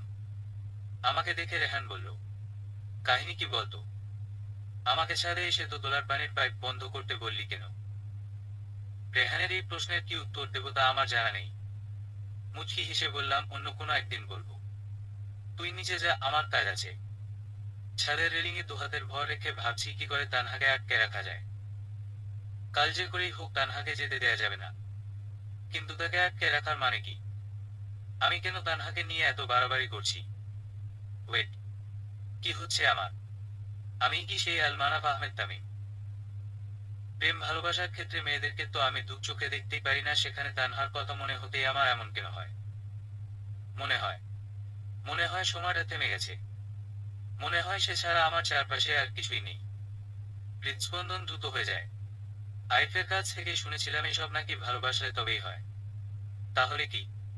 না না, এত দ্রুত কি ভালোবাসা হয় নাকি? তানহার সাথে পরিচয় তো আমার মাত্র 5 দিনের। আমাকে সময় নিতে হবে। কিন্তু যাই হয়ে যাক, তানহাকে আমি এখান থেকে কিছুতেই কাল যেতে দেব না। সকালের নাস্তা করে বাস স্টপে এসে বসে আছি আমি। মুখে মাফলার টেনে মাথায় ক্যাপ পরে চায়ের দোকানের পুরনো কাঠের বেঞ্চায় বসে থাকতে থাকতে একঘেয়েমি চলে এসেছে আমার। পকেটে ফোন, মোটা মানিব্যাগ আর শরীরের কাপড় ছাড়া আর কিছুই সঙ্গে করে নিয়ে আসিনি। রেহানদের বলে দিয়েছি তারা যেন 7 দিন শেষ হতেই চলে যায়। আমি সময় সুযোগ বুঝে ফিরে আসব। আমার অপেক্ষার প্রহর শেষ করে তানহা বাস স্টপে এসে পৌঁছেছে। ইশকে অপেক্ষাটাই না করালো। শীতের সকালে পাহাড়ি অঞ্চলে এভাবে বসে থাকতে কাই বা ভালো লাগে। তবে তানহাকে দেখে আমার সব শীত উবে গেল। শরীরে কেমন যেন এক উষ্ণতার অনুভব হচ্ছে। মুখের মাফলাটা আরেকটু ডেকে আর চোখে একবার সেদিকে তাকালাম। তানহার সাথে তার গ্যাংও আছে। মানে মিলি সহ আমার কাছে হেল্প চাওয়া মেয়েটা আর আরেকজনকে দেখতে পাচ্ছি। সবাইকে নিয়ে আসার কি দরকার ছিল? এখন হিসেব অনুযায়ী তানহার সাথে যদি বসতে না পারি তখন কি হবে? মনে মনে চোখ বন্ধ করে হাত জোর করে প্রার্থনা করছি আমি যেন তানহার সাথেই বসতে পারি। চোখ খুলতেই দেখি হাতে ব্যাগ নিয়ে আমার দিকে তানহা কেমন সরু দৃষ্টিতে তাকিয়ে আছে। আমাকে চিনে ফেললো নাকি? এখন কি হবে? ও গড হেল্প মি। ভয় ভয় নিচের দিকে তাকিয়ে দোকানদারকে এক কাপ চা দিতে বলবো ঠিক তখনই মনে মনে চোখ বন্ধ করে হাত জোর করে প্রার্থনা করছি আমি যেন তানহার সাথেই বসতে পারি। চোখ খুলতেই দেখি হাতে ব্যাগ নিয়ে আমার দিকে তানহা কেমন সরু দৃষ্টিতে তাকিয়ে আছে। আমাকে চিনে ফেললো নাকি? এখন কি হবে? ও গড হেল্প মি। ভয় ভয় নিচের দিকে তাকিয়ে দোকানদারকে এক কাপ চা দিতে বলবো ঠিক তখনই তানহা আমাকে বলল, শুনছেন, আপনার ঘড়িতে একটু দেখবেন কয়টা বাজে। আসলে আমার ফোনে চার্জ নেই। আর আমার সাথে যারা এসেছে সবার ফোন ট্রলির ভেতরে। বুঝতেই পারছেন এখানে কত চোর ডাকাতের ভয়। হা হা, চোর ডাকাত? খেলা তো সবে মাত্র শুরু মিস তানহা। চোর ডাকাতের দেখে সরে কি? গলা ঝেড়ে হাত ঘড়িতে চোখ বুলিয়ে বললাম, 7টা 40 বাজে। যদিও আমার কাছে ফোন ছিল, কিন্তু এই মুহূর্তে ফোন বের করে আমি ধরা পড়ার কোনো উপায় রাখতে চাই না। আমার উত্তরে বোধ হয় তানহা সন্তুষ্ট হয়নি। ঠোঁট উল্টে আগের জায়গায় গিয়ে দাঁড়ালো। এদিকে আমার যান যায় যায় অবস্থা। আর একটু হলেই ধরা পড়ে যেতাম। এই শীতেও শরীর থেকে টপ টপ করে ঘাম বের হচ্ছে। কি বাজারাই না বেঁচে গেছি। মাফলার টেনে বুকে 2-1 বার ফু দিলাম। বাস আসতেই আমি তানহাদের আগে দ্রুত বাসে উঠে পড়লাম। লোকাল বাসের এই এক অসুবিধা, সামনের সিট একটাও খালি পাওয়া যায় না। তবে আজকে লোকাল বাসে উঠে আমার আনন্দের শেষ নেই। পেছনে মাত্র 5-6 সিট খালি পড়ে আছে। শেষের সিটে বসে আমি মনে মনে প্রার্থনা করছি যেন তানহা আমার পাশেই বসে। জানালা দিয়ে দেখলাম তানহাকে রেখে তার বান্ধবীরা এক প্রকার প্রতিযোগিতা করেই বাসে উঠছে। ওদিকে তানহা হা করে দাঁড়িয়ে আছে, কি হলো কিছুই হয়তো বুঝতে পারেনি বেচারি। তানহাকে এভাবে দাঁড়িয়ে থাকতে দেখে আমার খুব হাসি পাচ্ছে। যাক, তবে আজকে বুদ্ধি কাজে না লাগানোর জন্য তোমাকে আমার পাশেই বসতে হবে। বাসের হেলপারের করা ডাকে তানহা দৌড়ে বাসে উঠে পড়ে। পেছনে আসতেই মিলি বলল, এখন কি করবি? বলেছিলাম না বাস আসলেই দৌড়ে উঠে পড়তে। যা এবার পিছিয়ে গিয়ে বসে পড়, হা হা হা। মিলির সাথে আজকে আমারও হাসতে খুব ইচ্ছে করছে। তবে যাই হোক, তানহার বুদ্ধিহীনতার জন্য আজকে আমার প্ল্যান ফ্লপ হওয়া থেকে বেঁচে যাবে। মুখ ঘাড়ি করে ঠোঁট উল্টে আমার কাছে এসে তানহা বলল, এক্সকিউজ মি, আমাকে জানালার পাশের সিটটা দেয়া যাবে প্লিজ? আগে থেকেই জানালার পাশে বসেছিলাম যেন তানহার প্লিজ সম্বোধনটা শুনতে পারি। এভাবে প্লিজ বললেই কি না করা যায়? আমিও না করতে পারলাম না। আর তাছাড়া কবি বলে গিয়েছিলেন, বাসে কোনো সুন্দরী মেয়ে জানালার পাশে সিট চাইলে দ্রুত ছেড়ে দিতে হয়। এই উক্তির কবিকে পেলে তাকে আজবা ছুঁয়ে সালাম করতেও আমি দ্বিধাবোধ করতাম না। আমিও আর দেরি করিনি, তানহার দিকে একবার দৃষ্টি রেখে মাফলারটা ঠিক করে উঠে গেলাম নিজের সিট ছেড়ে। কিছু পেতে হলে কিছু ছাড়তেই হবে। আর তাছাড়া প্রেম করলে ছেলেদের সারা জীবনের জন্য জানালার পাশের সিট কুরবানি করতে হয়, এটা এত মাথা ঘামানোর কিছুই নেই। তানহার শ্যাম্পু করা চুলগুলি বাতাসে আমার চোখে মুখে এসে বাড়ি খাচ্ছে, সেদিকে তানহার কোনো খেয়ালই নেই। সে ব্যস্ত প্রকৃতি দেখতে। আমার অবশ্য ভালোই লাগছে। লোকাল বাসের গুমোট গন্ধ আর পাবলিকের ঘামের বিচ্ছিরি গন্ধের মধ্যে থেকে কোনো মেয়ের শ্যাম্পু করা চুলের ঘ্রাণ নিতে কার না ভালো লাগে, তাও যদি হয় নিজের ভালোবাসার মানুষটা। হ্যাঁ, পুরো দমে ভালোবেসে ফেলেছি আমি তানহাকে। এই কদিনেই মন বলছে কোনো পুরনো সম্পর্ক আছে আমাদের মধ্যে। আর সম্ভব না তানহাকে ছাড়া থাকা, এক মুহূর্তও তাকে ছাড়া থাকতে পারবো না। বাস স্টপ থেকে বাস ছাড়তেই আমার বুক দূর দূর করে কাঁপছে। এখান থেকে সামনের স্টপেজ যেতে মাত্র 20 মিনিট লাগে। তারপর কি হবে তা মনে হতেই আমার হাত পা কাঁপছে। তবে আজকে যদি আমি না পারি তাহলে আমি নিজের কাছে নিজেই হেরে যাব। শকুল তামিম কুল, শান্ত হ। তুই পারবি, তোকে যে পারতেই হবে। তানহাকে ভালোবাসার আজহার করতেই হবে, আর তাই যা ভেবেছি সেটাই বেশ তোর জন্য। শুনেছি বাজে ছেলেরা নাকি একটু বেশিই ঘুমায়, কিন্তু আজ তানহাকে দেখে আমার সে ধারণা পাল্টে গেল। বাসে ওঠার 10 মিনিটের মাথায় সে কি ঘুম! ঘুমন্ত তানহাকে দেখতে আমার বেশ লাগছে। বাসে ছেলেদের কাঁধ বোধ হয় মেয়েদের মাথা রেখে ঘুমিয়ে থাকার জন্যই তৈরি হয়েছে। না মানে তানহাকে দেখে তো আমার তেমনটাই মনে হচ্ছে। মেয়েটার চোখের পাপড়িগুলো বাতাসে ঢেউ খেলছে, গলার সাদা ওড়নাটা সবটাই আমার গায়ে এসে পড়ে আছে। দুহাতে আমার বাহু ধরে আছে, আহা কি সেই অনুভূতি! এমন দামি মুহূর্তকে ক্যামেরায় বন্দি করে রাখার কথা মোটেও ভুলিনি আমি। প্যান্টের পকেট থেকে চুপি চুপি ফোন বের করে 2-3 এঙ্গেলে কয়েকটা ছবি তুলে নিলাম। কিছু ছবিতে দুজন একসাথে, আর কিছু ছবিতে তানহাকে একাই রেখে দিলাম। তানহার ঘুমন্ত ছবি তুলতে তুলতে কখন যে পরের স্টপেজে এসে পড়েছি খেয়ালই করিনি। মাফলারটা ভালোভাবে মুখে টেনে নড়ে চড়ে বসলাম আমি। তানহা তখনও আমার কাঁধে গভীর ঘুমে মগ্ন। ঘুমন্ত মেয়েটাকে জাগাতে মোটেও ইচ্ছে করছে না, থাক না ঘুমিয়ে। আজ সারাদিন তো আর ঘুমোতেই পারবে না। সরি মিস তানহা, আমি জানি না আমি এই কাজটা কেন করছি। শুধু জানি আমাকে এটা করতেই হবে। তোমার সাথে একান্ত সময় কাটানো খুব প্রয়োজন আমার। তুমি জানবেও না এসব কিছুতে সম্পূর্ণ আমার হাত আছে। কি করব বলো? খুব ভালোবেসে ফেলেছি তোমাকে। আর তুমি তো জানোই ভালোবাসায় সবকিছু জায়েজ। তোমাকে পেতে হলে এইটুকু তো করাই যায়, তাই না? পরে না হয় তোমার কাছ থেকে কান ধরে ক্ষমা চেয়ে নেব। মনে মনে তানহার দিকে তাকিয়ে কথাগুলো বলছিলাম, ঠিক তখনই চলন্ত বাসটি থেমে গেল। এই স্টপেজ বাসে ওঠার মতো কোনো যাত্রী নেই দেখে হাঁপ ছেড়ে বাঁচলাম। তাহলে বাস কেন থামলো? তবে কি সময় হয়ে গেছে? আর চোখে একবার তানহার দিকে তাকিয়ে নিলাম আমি। না, এখনো ঘুমিয়ে আছে মেয়েটা। সিট থেকে উঠে বাসের সামনের দিকে গিয়ে দেখছিলাম কি হয়েছে, তখনই বাসের ভেতরে 3জন বন্দুকধারীকে প্রবেশ করতে দেখলাম।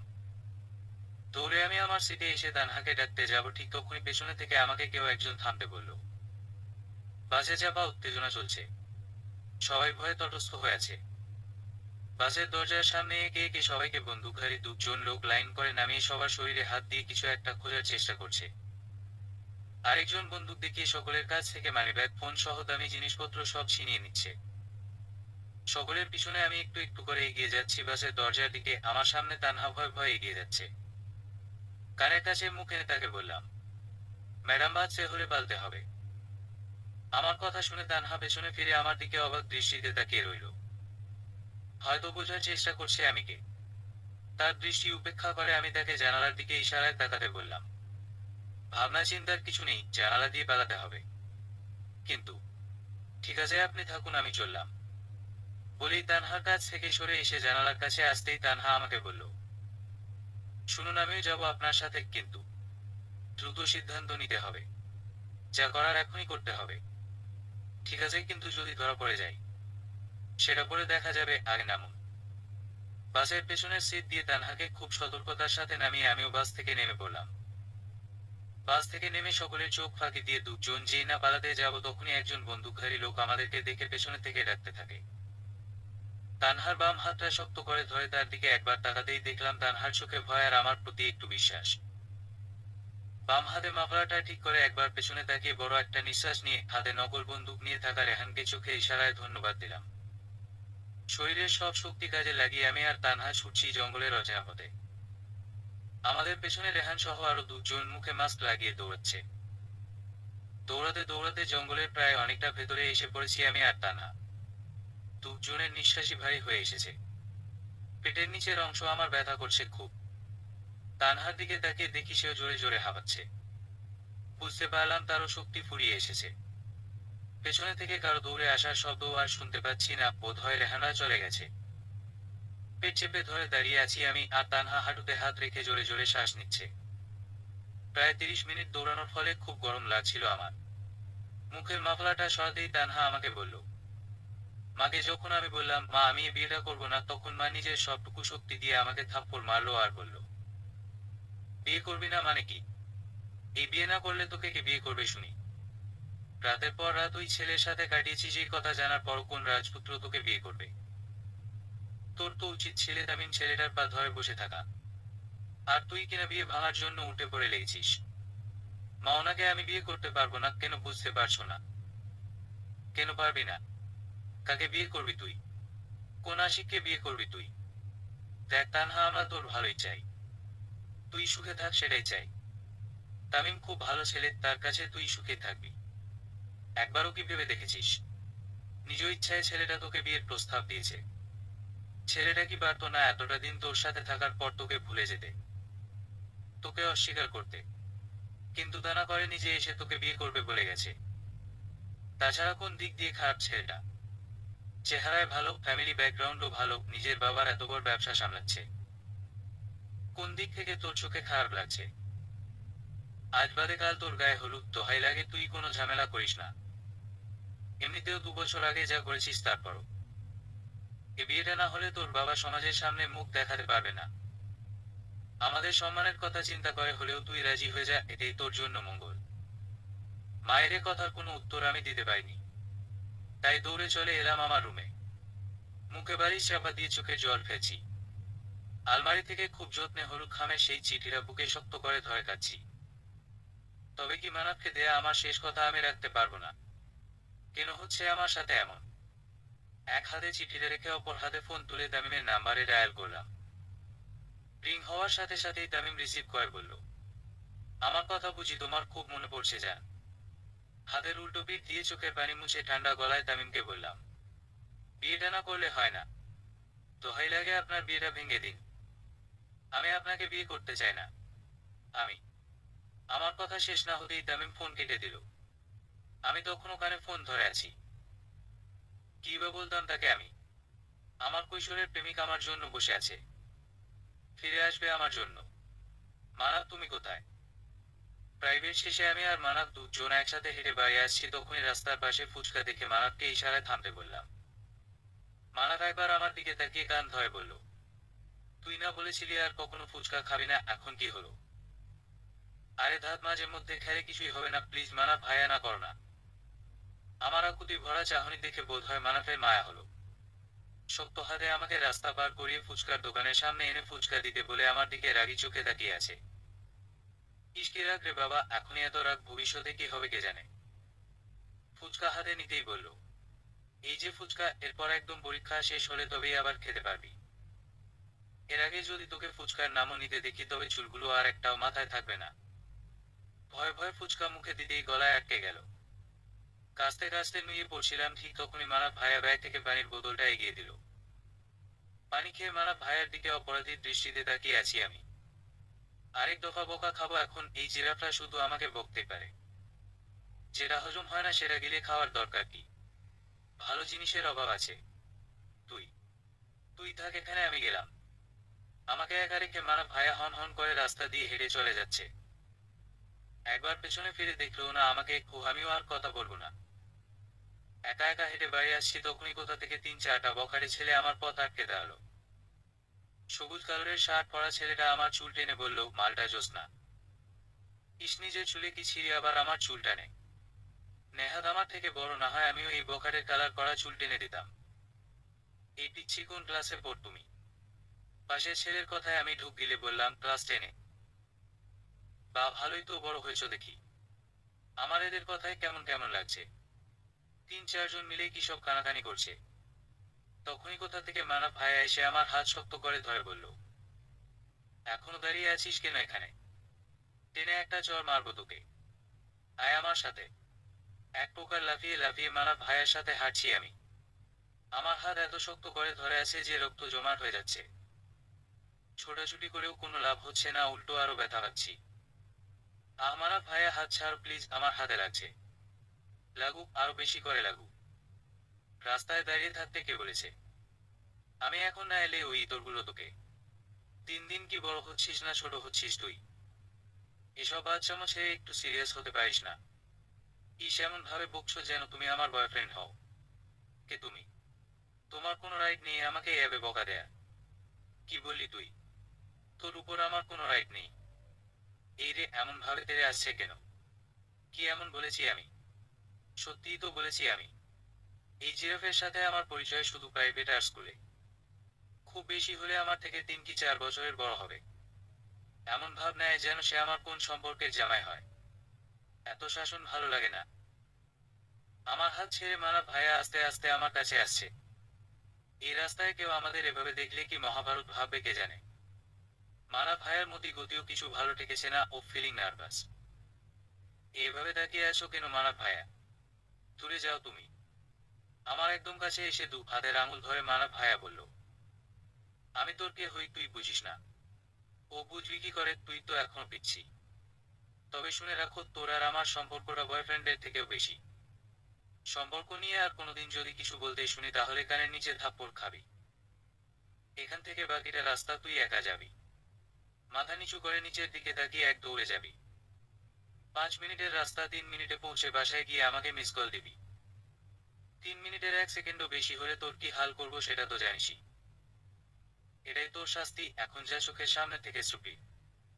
মানব ভাইয়ের কথা শুনে এক দৌড়ে সেখান থেকে চলে এলাম আমি। প্রতিদিনই কোনো না কোনো বাহানায় আমাকে শাস্তি দিবেই দিবে। কিন্তু আজকে কি এমন করলাম আমি? মাথা থেকে মন খারাপের চিন্তা বাদ দিয়ে 5 মিনিটের রাস্তা কোনোরকম 3 মিনিটে পৌঁছে মানব ভাইয়ের ছোট্ট করে একটা মিস কল দিলাম। যাক বাবা, এ যাত্রায় অন্তত শাস্তি থেকে বেঁচে গেলাম। কি এক ঝামেলা পালছি কে জানে। আমার মতো ছোট্ট মেয়েকে প্রতিদিন শাস্তি দিতে হবে, না হয় ওনার পেটের ভাত হজমে হয় না। 1 সপ্তাহ পর আমার টেস্ট পরীক্ষা। কিন্তু কোনোভাবেই পড়ায় মন বসাতে পারছি না। এদিকে মানব ভাইয়াটাও হেল্প করছে না। সেদিনের পর আমার সাথে গাল ফুলিয়ে বসে আছে। কতবার যে রাগ ভাঙানোর চেষ্টা করেছি তার হিসেব নেই। নাকাল যে করেই হোক মানব ভাইয়ের সাথে কথা বলতেই হবে। আজ আর পড়ায় মন বসছে না। ফ্রেশ হয়ে শুয়ে পড়লাম, কিন্তু ঘুমটাও রাগ করে আছে আমার সাথে। শুয়ে শুয়ে মানব ভাইয়াকে একটা মিস কল দিলাম। সাথে সাথেই কল ব্যাক, এই রে আবার ঝেড়ে দিবে আমাকে। ফোন কানে নিয়ে চুপ করে আছি আমি। ওপাশ থেকেও নীরব। আচ্ছা, আমার সাথে কি কথা বলবে না? কি এমন করেছি আমি? রাগ করে ফোন কেটে দিতে যাব তখনই জিরাফটার কণ্ঠ শুনতে পেলাম। কি হয়েছে, ফোন দিয়েছিস কেন? মানব ভাইয়া, তোমার কি মনে হয় না তুমি একটু বেশি বেশি করছো? আমি কি করেছি তোমার সাথে, এভাবে এড়িয়ে যাচ্ছ কেন আমাকে? 1 সপ্তাহ পর আমার এক্সাম আর তুমি আমাকে এড়িয়ে যাচ্ছ। ঠিক আছে, আর কথা বলতে হবে না, রাখছি আমি। তানহা ফোন কেটে দিলে থাপড়ে তোর দাঁত ফেলে দেব। আমি কল ব্যাক করেছি, আমার ইচ্ছে হলে আমি রেখে দেব, তুই চুপচাপ কানে ফোন ধরে রাখো। সেদিন কি বলেছিলি তুই মনে নেই? কি বলেছিলাম? তোকে চুপ থাকতে বলেছি আমি। কথা বলিস কোন সাহসে? কান খুলে শুনে রাখো, কাল প্রাইভেটের পর দেখা করবি আমার সাথে। হুট করে কল কেটে দিল জিরাফটা। রাগ যেন নাকে ডগায় থাকে। আমি আর সময় নষ্ট না করে ঘুমের দেশে বাড়ি দিলাম। পরদিন প্রাইভেট শেষে রাস্তায় দাঁড়িয়ে মানব ভাইয়ের জন্য অপেক্ষা করছি। ক্লাস নেই বলে আমাদের প্রাইভেটের সময় 10টা থেকে 3টায় করেছে। দুপুরের কড়া রোদে রাস্তায় দাঁড়িয়ে আছি, তখনই মানব ভাইয়া এসে আমার কান টেনে বলল, এই কড়া রোদে তোকে রাস্তায় দাঁড়িয়ে থাকতে কে বলেছে? পাশে দোকান দেখতে পাসনি? ও, আমি তো ভুলেই গিয়েছি, তোর তো আবার বাচ্চামি না করলে হয় না। এখনো দাঁড়িয়ে দাঁড়িয়ে হা করে কি দেখছিস, বাসায় যাবি? তখনও হা করে দাঁড়িয়ে আছি আমি। কি দেখে যে এই জিরাফের উপর ক্রাশ খেলাম কে জানে। কথার কোনো ছিরি নেই, সেকেন্ডে সেকেন্ডে আমার কান টেনে দেবে ও। রিকশায় করে জিরাফটার পাশে বসে আছি আমি। স্কুল থেকে হেঁটে বেশি হলে 30 মিনিট লাগে বাসায় যেতে। প্রতিদিন হেঁটেই যাই, অথচ আজ কেন রিকশায় বসে যাচ্ছি কে জানে। হুট করে আমার হাত ধরে রিকশায় বসিয়ে দিল। ওনার কথার উপর কথা বলার সাহস আমার নেই, তাই টু শব্দ না করেই চুপচাপ বসে আছি আমি। আমার ধ্যান ভাঙিয়ে মানব ভাইয়া আমাকে বলল, বেশি চিন্তা করতে হবে না। পা ব্যথা হচ্ছিল তাই আজকে রিকশা নিয়ে নিলাম। ভাবিস না তোকে রিকশায় করে ঘুরাবো বলে নিয়েছি। আমি কে হই যে তোকে এত সময় দেব? ওফো মানব ভাইয়া, এত রাগ স্বাস্থ্যের জন্য একদমই ভালো না। কি একটা কথায় তুমি এখনো রেগে আছো? বলছি যে আর কিছুদিন পর তো আমার পরীক্ষা, তখন তো আর তেমন কথাই হবে না। আচ্ছা ঠিক আছে, এই যে আমি কানে ধরেছি, এবার তো কথা বলো। দেখ তানহা। কি দেখবো? তোকে একটা কথা বলবো আসলে। মানে, তুই তো এখনো পিচ্ছি। তোকে, তোর পরীক্ষা কবে শেষ হবে? 1 মাস পর শেষ হবে কি বলছিলে বলো না? না থাক, পরীক্ষা শেষ হলেই বলবো। এখন বললে। এর মধ্যেই রিকশার ঝাঁকিতে আমি পাশের লোহায় হাতের বাহুতে ব্যথা পেলাম। হাত দিয়ে ঢলছি দেখে মানব ভাইয়া আমার দিকে চোখ বড় বড় করে তাকিয়ে আছে। আমার স্কুল ব্যাগটা ওনার উরুর উপর রেখে আমার দিকে আরো চেপে বসে এক হাতে আমাকে পাশ থেকে জড়িয়ে ধরল। আমি শক্ত হয়ে বসে আছি, ইস কেমন লজ্জা লজ্জা লাগছে। মানা ভাইয়া যে আমাকে কখনো এমনভাবে জড়িয়ে ধরবে সেটা আমি ভাবতেই পারিনি। অথচ উনি কি স্বাভাবিকভাবে শান্ত চোখে আমাকে জড়িয়ে ধরে বসে আছে, যেন কিছুই হয়নি। এদিকে আমার শরীর শক্ত হয়ে আছে ওনার স্পর্শে। ইস কি লজ্জা কি লজ্জা। আজ আমার টেস্ট পরীক্ষার প্রথম দিন। বারবার করে মানা করা সত্ত্বেও মানা ভাইয়া আমাকে পরীক্ষার হল অব্দি পৌঁছে দিচ্ছে। বলি আমি কি হেঁটে যেতে পারি না? এতদিন তো আমি একা একা স্কুলে যেতাম, আজ কি এমন হতো একা এলে? বাসা থেকে বের হয়ে রাস্তায় পৌঁছাতেই মানা ভাইয়া বলল, আজ থেকে প্রতিদিন আমি তোকে স্কুলে দিয়ে আসবো, আর ছুটি হওয়ার পরও বাসায় পৌঁছে দেব। কি এক ঝামেলা, এই 1 মাস রাস্তায় আমার ইন্টারভিউ নিবে, সাথে বকাঝকা তো আছেই। এদিকে যে পুরো দমে আমি মানা ভাইয়ের প্রেমে পড়ে গিয়েছি সে খবর কি উনি রাখে? সে তো ব্যস্ত নিজের দুনিয়ায়, আমাকে ভালোবাসার সময় কোথায় ওনার?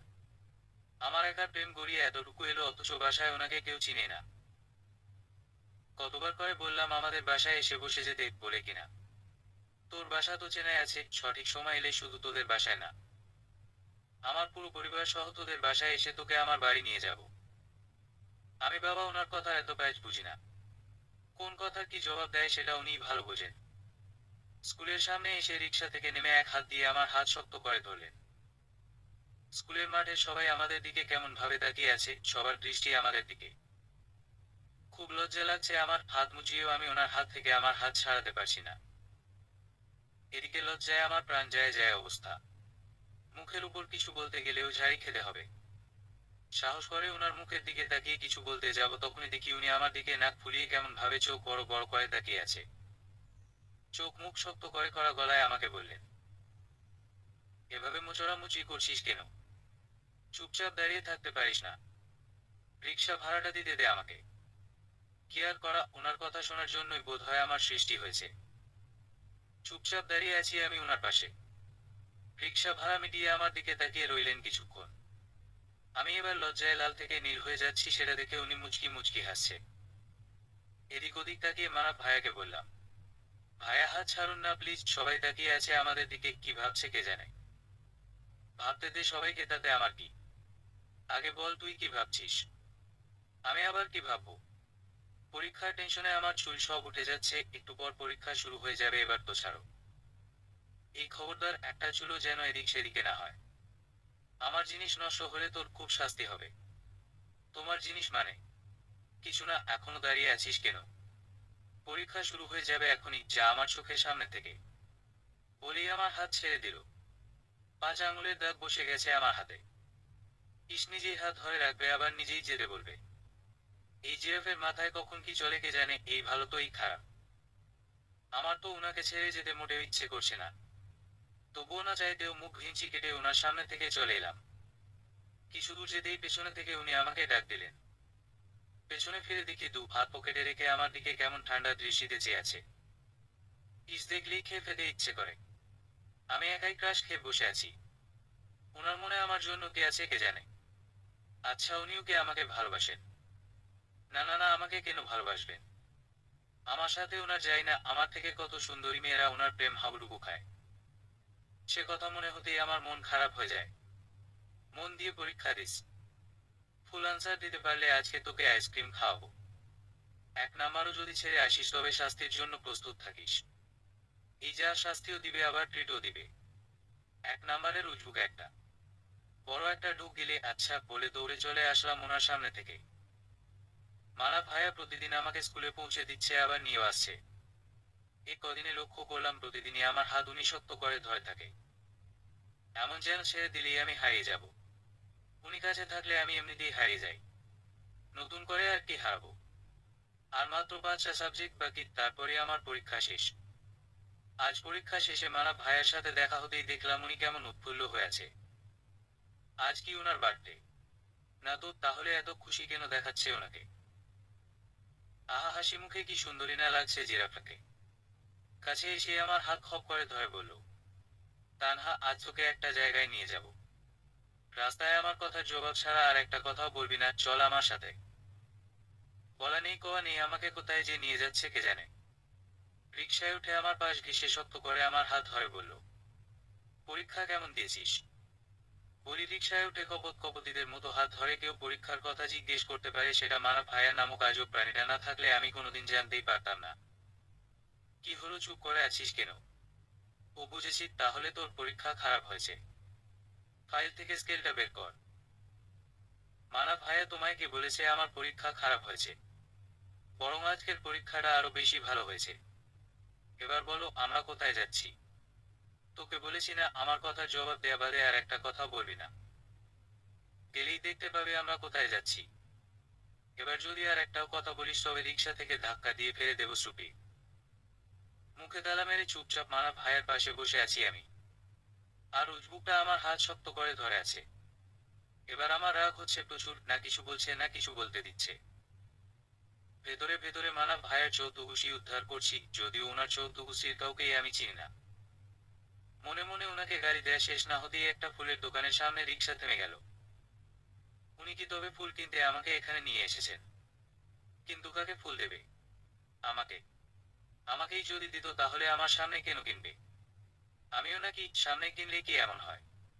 কিন্তু তাহলে কি অন্য কারো জন্য? ভাবতেই আমার মনটা খারাপ হয়ে গেল। উনি অন্য কাউকে ফুল দেবে সেটা আমার একদমই সহ্য হচ্ছে না। আচ্ছা, আমাকে কোথায় নিয়ে যাচ্ছে? বোধহয় ওনার গার্লফ্রেন্ডকে প্রপোজ করতে উনি ভয় পাচ্ছে, তাই আমাকে সাথে করে নিয়ে যাচ্ছে। খুব কান্না পাচ্ছে আমার। ওনার গার্লফ্রেন্ড আছে সেটা উনি আমাকে আগে কেন বলল না? একগুচ্ছ সাদা গোলাপ হাতে নিয়ে আমার পাশে বসে আছে মানব ভাইয়া। সাদা গোলাপ আমার ভীষণ প্রিয়, আর সেই সাদা গোলাপ দিয়ে কিনা মানব ভাইয়া তার গার্লফ্রেন্ডকে প্রপোজ করবে। ভাবতেই কান্না চলে আসছে আমার। আমাকে অন্তত একটা সাদা গোলাপ কিনে দিলে কি এমন ক্ষতি হতো? এবার ফিরে কান্না আটকে রাখার চেষ্টা করছি আমি। কিন্তু এবার তাতেও যেন অপরাধ করে ফেলেছি আমি। আমার চুপচাপ থাকাটাও যেন মানব ভাইয়ের পছন্দ হলো না। কারাগায়ে নুনের ছিঁড়ে দিতে বলল। কিরে, ফুলগুলো পছন্দ হয়েছে? দেখতো সব ঠিক আছে কিনা। যাকে দেব তার পছন্দ হবে তো? বড় বড় শ্বাস ছেড়ে বললাম, হুম, খুব সুন্দর। তারপরের পরীক্ষাগুলো আমি একাই দিয়েছি। মানব ভাইয়া আমার সাথে আর যোগাযোগ করেনি। সেদিন সাদা গোলাপ হাতে রিকশা থেকে নেমে মানব ভাইয়া আমার হাত ধরে আমাকে পার্কের ভেতর নিয়ে সকলের সামনে প্রপোজ করে। মাটিতে হাঁটু গেড়ে বসে যখন বলেছিল, তানহা তোকে আমি খুব ভালোবাসি রে। কিন্তু কখনো বলতে পারিনি, আজ বলতে বাধা নেই। এত গুছিয়ে আমি কিছু বলতে পারবো না, ভালোবাসি শুধু এতটুকু শুনে রাখো। প্লিজ ফিরিয়ে দিস না আমাকে। তখন মানব ভাইয়ের কথা বিশ্বাস হয়নি আমার। ভেবেছিলাম প্র্যাঙ্ক করছে আমার সাথে। কিন্তু আমার জবাবের আশায় যখন উনি মাটিতে হাঁটু গেড়ে বসেই ছিলেন তখন আমি আর অবিশ্বাস করে থাকতে পারিনি। কাবা কাবা হাতে ফুলগুলি হাতে নিয়ে মাথা নাড়িয়েছিলাম শুধু। মুখ থেকে আমার কোনো কথাই বের হয়নি। সেদিন শুধু তাকিয়েই ছিলাম আমি মানব ভাইয়ের মুখের দিকে। বারবার ভ্রু নাচিয়ে আমাকে জিজ্ঞেস করছিল কেন তাকিয়ে আছি আমি। কোনো জবাব দিতে পারিনি। খুব বেশি কিছুই হুট করে পেয়ে গিয়েছিলাম কিনারায়। কথার মাঝেই মানব ভাইয়া আমাকে এমন কিছু বলল যা শুনে আমার ভেতরে থাকা খুশিটা হঠাৎ করেই উধাও হয়ে গেল। মানব ভাইয়া চলে যাচ্ছে সিলেট। সেখানেই নাকি বাকি পড়াশোনা শেষ করবে। আর যাচ্ছে তো যাচ্ছে, একদম গাড়ি চলে যাচ্ছে, শেষ বেলায় এসে আমাকে বলতে হলো। মুহূর্তেই চোখে পানি এসে পড়েছিল আমার। মানব ভাইয়ার সামনেই হু হু করে কেঁদে দিয়েছিলাম আমি। আমার চোখ মুছে মুচকি হেসে বলল, আমি ফিরে আসবো তানহা। আমার জন্য অপেক্ষা করিস। চলে গেল। আমার হাতে হলুদ খামের এই চিঠিটা ধরিয়ে দিয়ে মানব ভাইয়া চলে গেল। সেই যে গেল আর ফিরে এলো না। আজ আমার গায়ে হলুদ। হলুদ শাড়ি পরে গায়ে তাজা সাদা গোলাপের গহনা পরে বসে আছি ঘর ভর্তি মানুষের সামনে। তামিমের কথা মতোই আমাকে সাদা গোলাপ দিয়ে সাজানো হয়েছে। আজ আমার খুব পছন্দের সাদা গোলাপগুলোও কেমন বিষাদময় লাগছে। এই গোলাপে শুভ্রতা নেই, এর প্রতিটা পাপড়িতে মানবকে হারিয়ে ফেলার বিষণ্ণতা আছে। আমাকে সং সাজিয়ে ঘন্টার পর ঘন্টা সবাই আনন্দ উল্লাস শেষে অনুষ্ঠান শেষ করলো। না চাইতেও কৃত্রিম হাসি ঝুলিয়ে রাখতে হচ্ছে আমার। রুমে এসে ফ্রেশ হয়ে বিছানায় গায়ে এলে দিতেই তামিমের কল এলো। এক প্রকার মনের সাথে যুদ্ধ করেই আমি ফোন উঠালাম। এত রাতে কেন ফোন করেছেন? আমার হবু বউকে আমি ফোন করবো, তাতে কার কি? দেখুন, এত অধিকার দেখাবেন না, এখনো বউ হইনি আমি আপনার। হওনি তাদের কি গাড়ি তো হয়ে যাবে। যাক গে, যা বলতে ফোন করেছিলাম। মিসেস তামিম, আজ বাদে কালে আপনি আমার বউ হয়ে যাবেন। সো প্লিজ এমন কিছু করবেন না যেন বিয়েটা আটকে যায়। আর কোনো কথা না, কাল সারাদিন রাত তো আর ঘুমাতে পারবে না। আজ রাতটা মন ভরে ঘুমিয়ে নেও যা। কাল তবে দেখা হচ্ছে, তৈরি থেকো। তু করে ফোন কেটে দিল তামিম। কি করব আমি কিছুই ভেবে পাচ্ছি না। বিছানায় বা সোফাস করেও ঘুম আসছে না আমার। কাল কি তবে সত্যি আমার বিয়ে হয়ে যাবে? আচ্ছা, এটা কোনো ভ্রম হলেও তো পারত। মানা, তুমি কি আমার কষ্ট দেখতে পাচ্ছ না? অনেকক্ষণ দৌড়ানোর পর যখন আমরা হাঁপিয়ে গেলাম, তখন আমি আর আমাকে নিয়ে পালিয়ে আসা লোকটি দাঁড়িয়ে পড়লাম ঝোপঝাড়ের পাশে। পেছনে থেকে কারো পায়ের আওয়াজও আর পাচ্ছিলাম না। হাঁটুতে হাত রেখে জোরে জোরে শ্বাস নিচ্ছি আমি। পাশে থাকা লোকটাও গাছের সাথে হেলে চোখ বন্ধ করে দাঁড়িয়ে জোরে জোরে শ্বাস নিচ্ছে। এই শীতেও দৌড়ানোর ফলে এত গরম লাগছে, মনে হচ্ছে যেন গায়ের সব জামা কাপড়ে আগুন লেগে গেছে। পাশের লোকটাও ঘেমে নিয়ে এক হয়ে আছে। গরমে আর থাকতে না পেরে মুখের মাফলারটা সরাতেই আমার চোখ বড় বড় হয়ে গেল। এটা তো সেই বাজে ছেলেটা যে কিনা আমাকে। কিন্তু এই ছেলে এখানে কি করছে? অবাকের চরম সীমা থেকে বেরিয়ে এসে তাকে বললাম, আপনি আপনি এখানে কি করছেন? তোমাকে নিয়ে মাঠে খেলতে নেমেছি। এটা আবার কেমন প্রশ্ন? মাত্রই তো তোমাকে নিয়ে এত দূর পালিয়ে এলাম, আর তুমি কিনা বলছো আমি এখানে কি করছি? How funny. যদি জানতাম আপনি সেই বাজে লোকটা, তাহলে ওই সন্ত্রাসীদের হাতে নিজ ইচ্ছায় নিজেকে সঁপে দিতাম, তবুও আপনার সাথে পালাতাম না। তাই নাকি? ঠিক আছে, চলো তোমাকে ওদের কাছে দিয়ে আসি। কিছু বুঝে ওঠার আগেই আমার হাত ধরে আমাকে যেদিক থেকে এসেছি সেদিকেই নিয়ে যাচ্ছে। এই লোকটার হাত এত শক্ত, আমি এক হাতের সব শক্তি খরচ করেও তার হাত থেকে আমার হাত ছাড়াতে পারছি না। আমাকে এই জঙ্গলের মাঝে টেনে হিঁচড়ে নিয়ে যাচ্ছে।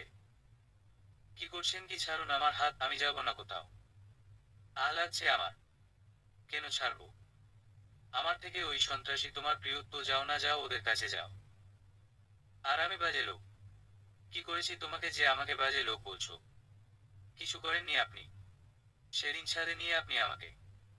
শুরু থেকেই আপনি আমার পেছনে লেগে আছেন। আপনাকে তো আমি চিনিও না, এখানেই প্রথম দেখা আমাদের। যে নামে দেখেছেন অমনি হুমড়ি খেয়ে পেছনে লেগে গেলেন। আপনারা পারেনও বটে। দেখো তানহা, মানছি সেদিন ভুল হয়ে গেছে আমার। কিন্তু আমি তোমাকে এক্সপ্লেন করতে চেয়েছিলাম যে আমি সেদিন ঝর্ণার কাছে। তোমার কাছে খারাপ কোনো উদ্দেশ্য নিয়ে আমি আসিনি। কিন্তু আমার কথা না শুনেই তুমি আমাকে থাপ্পড় মেরে দিয়েছো। বা দারুণ কাহিনী শোনালেন তো আপনি। তা আপনি বোধহয় বই লেখেন, তাই না? তাই তো কি সুন্দর করে বানোয়ার কাহিনী বলে দিলেন। একটা মেয়ে পাহাড়ের ঝোপঝাড়ে ভেজা শরীরে কাপড় ঠিক করছিল, আর তা দেখে আপনি লোলুপ দৃষ্টিতে তাকিয়েছিলেন। মেয়েটি দেখে ফেলার পরও আপনি সেখান থেকে না গিয়ে তাকিয়ে তাকিয়ে চোখ দিয়ে ভেজা শরীর গিলে খাচ্ছিলেন, আর বলছেন আমার খারাপ কোনো উদ্দেশ্য ছিল না। বা আপনার বই বোধহয় খুব বেশি বিক্রি হয়, তাই না? এবার আমার হাত ছেড়ে দিয়ে ছেলেটা আমার দিকে এগিয়ে আসছে। চোখ ভয়ঙ্কর রকমের লাল হয়ে আছে, চোয়াল শক্ত করে দাঁত কিরমির করে আমার কাছে আসতে থাকে। আমিও পেছনে পা ফেলে হাঁটতে লাগলাম, ভয় লাগছে খুব। না জানি কি করে বসে, এমনিতেও ছেলেটা এ পর্যন্ত আমার সাথে যা করেছে। কিন্তু এবার তো মনে হচ্ছে আমি উল্টো তাকে রাগিয়ে দিয়েছি। এই জঙ্গলে আমাকে মেরে ফেললেও কেউ খুঁজতে আসবে না। পেছনে পা ফেলতে ফেলতেই একটা বড় ইটের উপর পা পড়ে আমার পা মুচড়ে পেছনে একটা গাছের সাথে ধাক্কা খেলাম। আমি গাছের সাথে হেলে দাঁড়িয়ে আছি, পা নাড়ানোর শক্তি আমার নেই। ছেলেটাও পেঁচাচ্ছে না, একটু একটু করে একদম আমার মুখের সামনে এসে দু হাত আমার পাশে গাছে ভর দিয়ে আমার দিকে তাকিয়ে বলল, তোমাকে ভেজা শরীরে থাকতে কে বলেছিল মিস তানহা? তার কথায় আমি অবাক না হয়ে পারলাম না। বড় বড় চোখ করে তাকে ধাক্কা দিতে গিয়ে আমি নিজেই তার উপর পড়ে গেলাম। কিন্তু আমাকে আরো অবাক করে দিয়ে ছেলেটা আমাকে কোলে তুলে নিল, ঈষৎ কি লজ্জা! এই প্রথম কোনো ছেলে আমাকে বাজাকলা করে কোলে নিল। এভাবে আমি কোনো ছেলের কোলে উঠবে তা আমার কল্পনাতেও ছিল না। লজ্জায় আমি তার চোখের দিকে তাকাতে পারছিলাম না, অথচ সে দিব্যি আমার দিকে ফেল ফেল করে তাকিয়ে জঙ্গলের আরো ভেতরে চলে যাচ্ছে। লজ্জায় আর থাকতে না পেরে তাকে বললাম, আমাকে নামিয়ে দিন, আমি হাঁটতে পারবো। আমার কথা যেন ছেলেটির কান অব্দি পৌঁছায়নি। কি সুন্দর বড় বড় পা ফেলে সামনের দিকে হেঁটে যাচ্ছে, যেন কতদিনের চেনা রাস্তা। দুহাত দিয়ে ছেলেটির গলা জড়িয়ে ধরে আছি আমি। হাঁটার কোনো শক্তিই নেই আমার, কিন্তু এমন একটা ছেলের দয়া কিছুতেই আমি নেব না। তাই আবারও জোর গলায় বললাম, কানেও শুনতে পান না নাকি? নামিয়ে দিতে বলেছি আমি, আমাকে নামিয়ে দিন। আমার মুখ থেকে এক কথা শোনা মাত্রই সে আমাকে তার কোল থেকে মাটিতে ধোবাস করে ফেলে দেয়। এমনিতেও পায়ে প্রচন্ড ব্যথায় আমি পা নড়াতে পারছিলাম না, তার উপর এভাবে ফেলে দেয়াতে কোমরে মারাত্মকভাবে ব্যথা পেলাম। না পারছি কিছু বলতে, আর না পারছি সইতে। অসহ্য ব্যথায় আমি চিৎকার করে উঠলাম। এক হাত কোমরে রেখে আমি কাঁদছি। ছেলেটা নিচে বসে আমার দিকে ঝুঁকে বলল, ইগোটা তোমার থেকে আমার একটু বেশি আছে মিস তানহা, কিন্তু তোমার মতো আমি সব জায়গায় ইগো দেখাতে যাই না। নাও এবার এখান থেকে যেখানে ইচ্ছা সেখানে যাও, ফিরে যাওয়ার পথটাও ঘাটে। দৌড়াতে দৌড়াতে কোন দিক থেকে কোন দিকে এসেছি সেটা তোমার জানা নেই, আমিও ভুলে গেছি। এবার তুমি তোমার রাস্তা মাপো। আমি বরং জঙ্গলটা একটু ঘুরে আসি, দেখি কোনো বাঘ ভাল্লুকের দেখা পাই কিনা। নিষ্ঠুরের মতো একটা কাজ করে আমাকে এই জঙ্গলে একা ফেলে চলে যাচ্ছে। আমি তো দাঁড়াতেই পারছি না, সেখানে হেঁটে যাওয়া তো দূরের কথা। কিছুক্ষণ অন্যমনস্ক থেকে ছেলেটির যাওয়ার পথের দিকে তাকাতেই দেখি সেখানে কেউ নেই। আমাকে একা রেখে সত্যিই চলে গেল, একটু মায়া হলো না। খুব কান্না পাচ্ছে আমার, এই জঙ্গলটা একেবারেই নীরব। দু তিনটা অপরিচিত পাখির ডাক ছাড়া আর কোনো শব্দই শোনা যাচ্ছে না। কোমরে হাত রেখে বসে আছি আমি। ওদিকে ছেলেটির আসার নামে নেই। সত্যিই কি চলে গেল নাকি আমাকে রেখে? পেছনের ঝোপঝাড় থেকে কিছু নড়ে ওঠার শব্দ পাচ্ছি। কি ওখানে বাঘ ভাল্লুক নয়তো? এখানে যদি আমাকে কোনো মায়াবী হরিণী এসেও ছুঁয়ে যায়, তাতেই আমার পিলে চমকে উঠবে, সেখানে যদি অন্য কিছু হয়। শব্দটা ক্রমশই আমার কাছে আসছে, সেই সাথে আমার হৃদস্পন্দনও বেড়ে চলছে।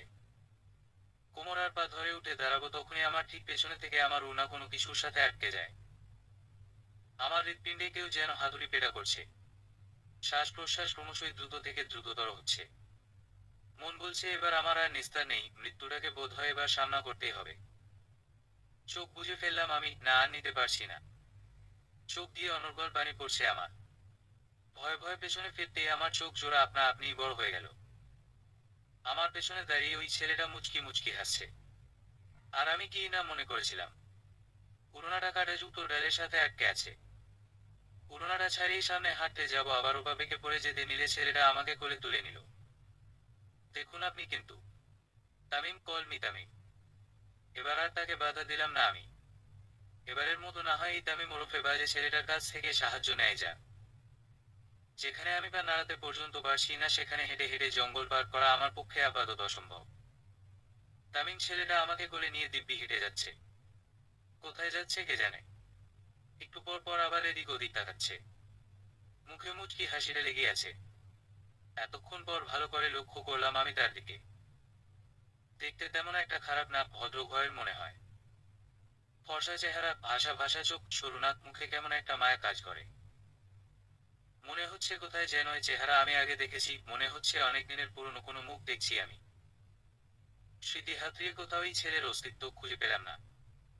কিন্তু মনে হচ্ছে এই ছেলের সাথে আমার গভীর একটা সম্পর্ক আছে। তবে এই ভদ্রমানুষের পেছনে যে বিচ্ছিরি একটা মুখোশ লুকিয়ে আছে সেটা আমি দেখেছি। কি খারাপ ভাগ্য আমার, এমন একটা জঘন্য মানুষের কোলে আমি উঠে আছি যে কিনা। আমার তাকিয়ে থাকার মাঝেই তামিম বলল, এটা নতুন কিছু না, সব মেয়েরাই আমার দিকে এভাবে হা করে চেয়ে থাকে। তবে তোমাকে আমি বাধা দেব না।